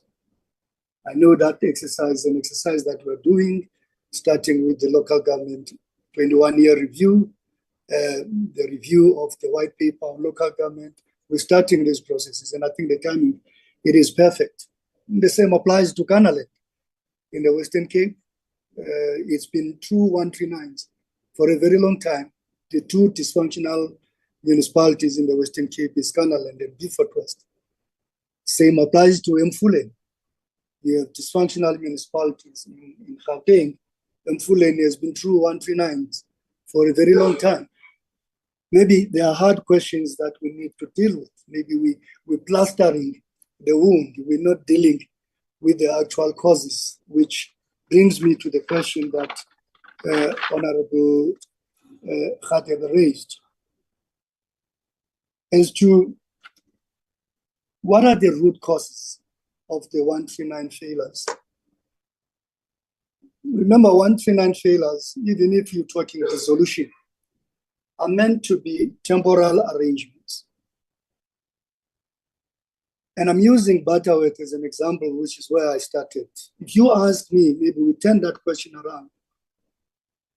what made it possible for a municipality that used to be referred as a skunk of local government, and that's Nguma. Nguma was hopeless.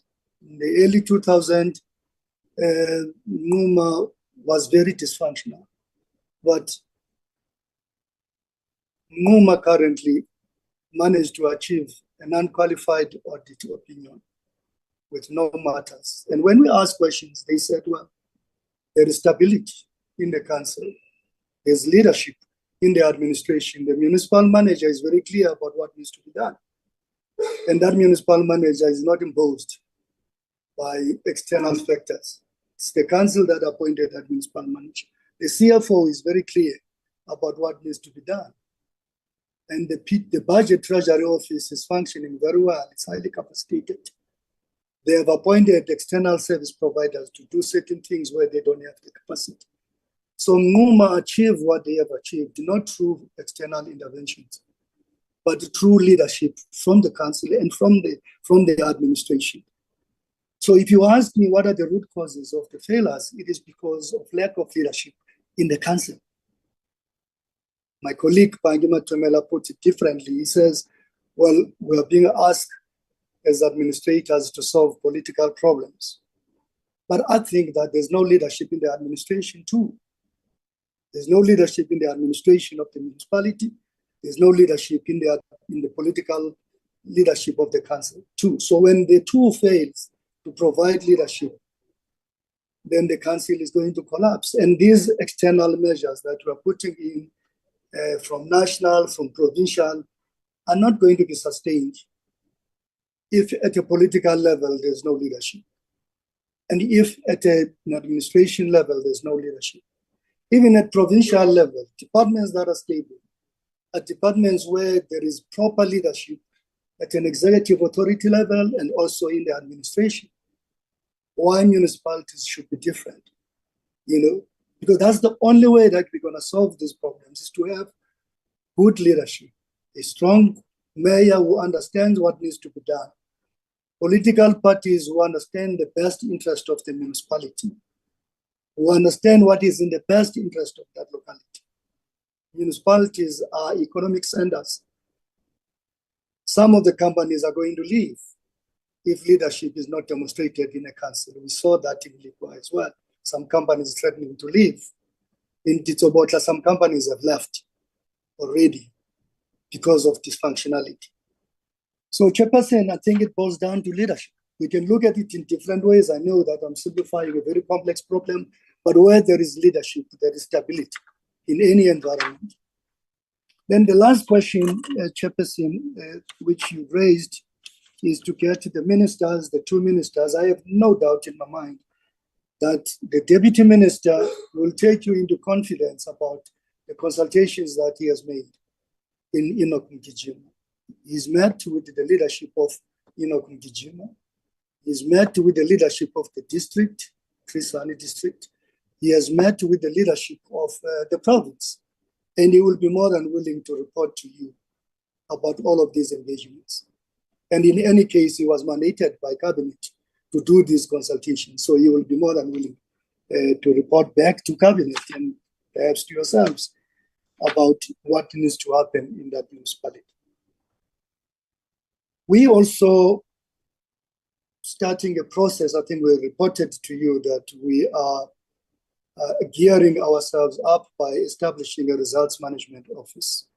In that results management office, we're bringing in former municipal technical directors. We're bringing in former municipal managers. We're creating a pool of technical experts that we will be able to utilize them to provide the necessary capacity that is required in the municipality.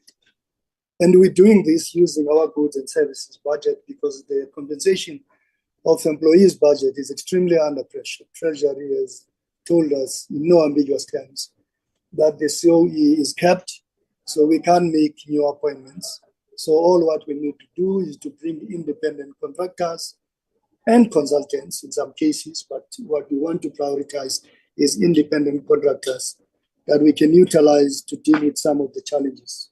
But we're also forging certain partnerships with private sector developers, private sector practitioners. We signed an MOU with the Public-Private Sector Growth Initiative, commonly known as PPGI, which is led by Mohamed Baba, who is a former MEC for local government, Pascal Muloi, who is the former city manager of Johannesburg, and other leaders. And they're willing to assist us at no cost to the state to deal with some of the challenges that we're faced with. In fact, we've given them 3 municipalities to work on, and one of them being Sekhukhune, where we have a massive challenge for water.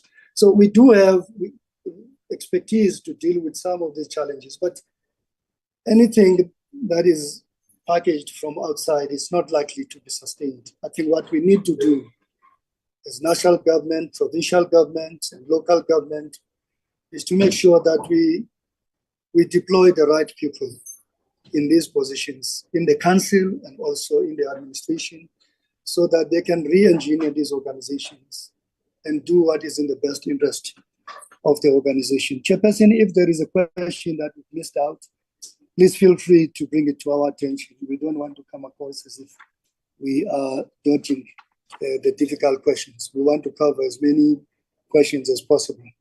Thank you very much. I'll stop there for now. Thank you, DG. Honorable members, Honorable Prez, I thought it's a historical hand. Is there any other member who would want to follow up before we are coming closer to Honorable Prez? Can you come in? No, thank you very much, Chair, and thank you very much for the responses, particularly from the DDG and the DG. Chair, we must always be informed by the tools of analysis of society. And as such, Frantz Fanon says that the unpreparedness of the educated class, lack of practical link between them and the masses of our people, their laziness, and let it be said, their cowardice at the decisive moment of the struggle will give rise to tragic mishaps.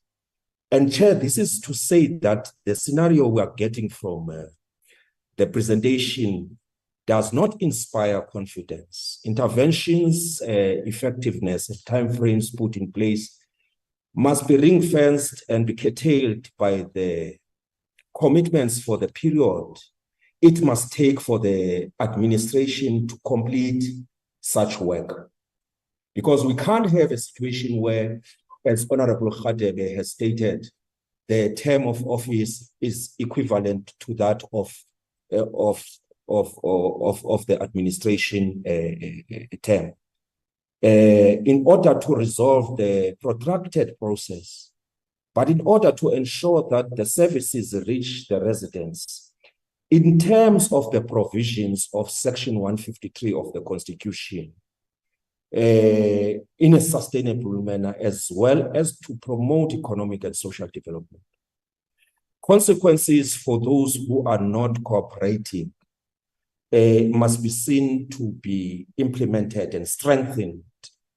Chair, I like the scenario that the DG draws on these interventions in terms of but I also like to perhaps say that perhaps the department must tell us how they are putting in place the correct carrot and stick approach to punish incompetence, rewarding excellence, even for municipalities who are displaying some appetite in terms of improvement of the audit, in order to guard against the learnings,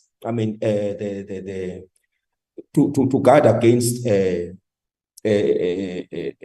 regression, Chair, as we have seen in this presentation.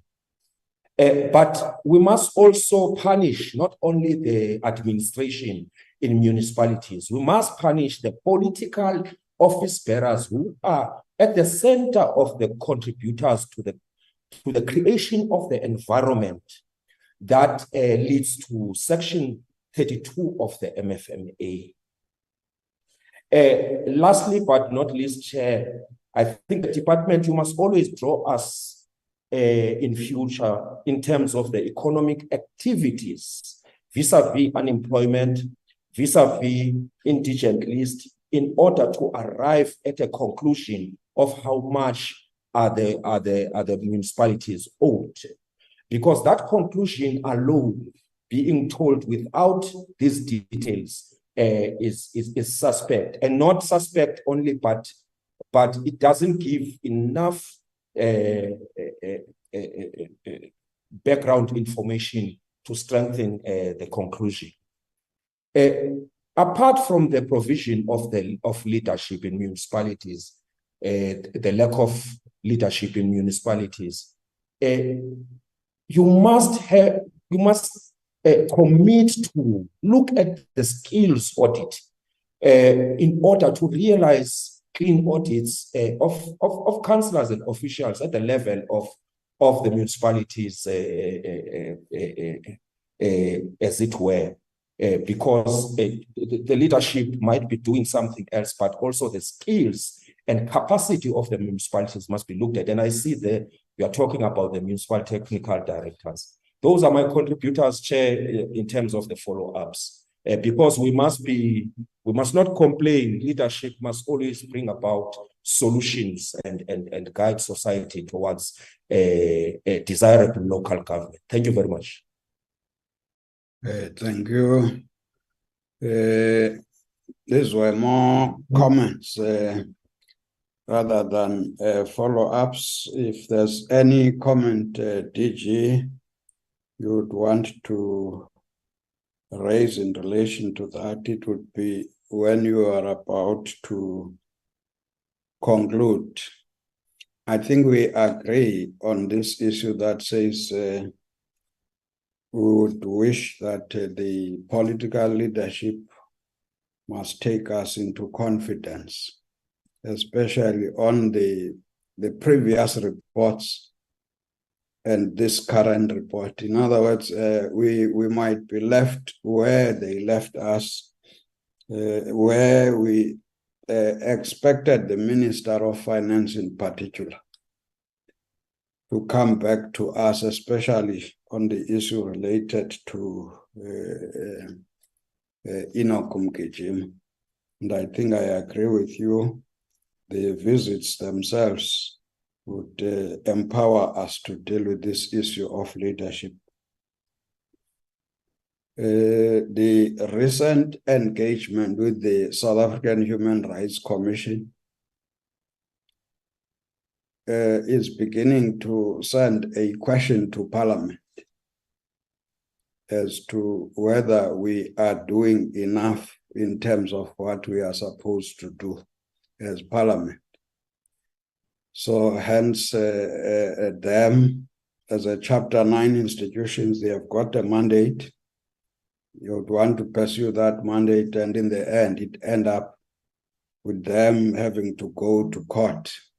So they thought we should come before the issue gets taken to court. I think it's a matter that we are looking at as well as a committee when we are looking at our developing our oversight action plan informed by the last audit. So we are looking at that. So I think let's agree there. You are better placed to help your leadership to prepare for a session that must take the committee on board in terms of understanding what is going on. We don't all want to give up on the issue of this section 139, subsection 7. It gave us hope when we heard that there's intervention coming from national. So we don't want to be in the same mood like Honorable Mgijima. So let's be helped out of that. So that would be one leg that I think help your leadership to prepare for such a session. Any comment before we close, DG? Thank you very much, Chairperson. We will facilitate that session between our executive authorities and yourselves. I have no doubt in my mind that they will be willing to take you into confidence about what's happening in the 3 municipalities. At the end of the day, we need to hand over to a stable council, hand over to a stable administration in Mangaung. Now we have a mayor. Last week we appointed a mayor. So Gregory Tantis, our new executive mayor there, must be given an opportunity to provide leadership in that municipality. We also appointed a municipal manager. That process is concluded. So when we leave, we'll be handing over to the leadership of that municipality. Chairperson, the other part is that we told you, I think even the Human Rights Commission met with us before coming to you. Our main focus is on service delivery. Even if there are glitches, there are challenges, our intention is to make sure that service delivery is not affected. One of the things that the 2 ministers have done, Minister of Finance, Minister Godongwana and Minister Katimenge, have agreed to activate Section 20 of DORA so that we can convert a portion of the municipal infrastructure grant to implement projects that municipalities are struggling to implement. Already we have started this year. We're starting with Mfuleni and Utukela. The Utukela Council has passed a resolution to allow us to convert a portion, not all the entire grant, just a portion of the grant, so that we can implement projects like Eguvukeni, which is one of the projects that the municipalities have been failing to implement for some time now. It's more than 10 years. So the municipality has agreed to allow us to convert a portion of that. That municipality is under 139. So we're using DORA to activate Schedule 6B, which means that the National Department through MISA will be an implementing agent for some of the projects in the municipality, instead of leaving everything to the municipality to implement. And that will also assist us to deal with the SCM issues that were raised earlier. We did the same in Mfuleni, and that matter is a matter that the 2 ministers have been discussing. We want to roll it out to other municipalities as well. There was a question, I don't think we addressed it, on the cost sharing arrangement. When we intervene, we always adopt a cost sharing arrangement. For instance, we deploy people and still pay them. And municipalities will also pay a portion as well. So the costs are not all incurred by the municipality. We always agree on a cost sharing arrangement. Chairperson, I think there are areas of improvement, but the 3 municipalities are not out of the woods yet. I've said it right in the beginning, but we'll continue to monitor the situation. We are very hands-on in all the 3 municipalities, but we need to keep our eyes on service delivery. There may be other issues, other challenges, but communities should not suffer because there is instability in a municipality. I'll leave it there for now. Thank you very much for your time. Thank you very much. Honorable members, that should conclude the business for the day. And thank you very much for sharing the information and creating this platform where members can raise, engage on issues. I'm sure everybody is learning out of all these experiences. We are also, as already indicated, sharpening our oversight action plan based on the audit outcomes, and some of these presentations that we are getting, including this one. We started with the Human Rights Commission, and so including this one. So our message might be very clear to say, if you say they are not out of the woods yet, then let's improve on how best we can help those communities in those municipalities. It's good that you are saying people must not suffer when it comes to getting services, because there are these challenging issues. So let's focus on those municipalities. We might not have given you all the details, especially in relation to Lekwa, because we did go there. And I think we also take this invitation, I don't know where it came from, to say if there's time. I know all of us now, we are almost beginning to talk about legacy reports.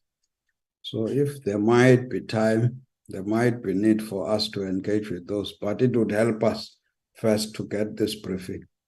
With those few words, the meeting is adjourned. Thank you very much. Thank you, Chair. Thank you.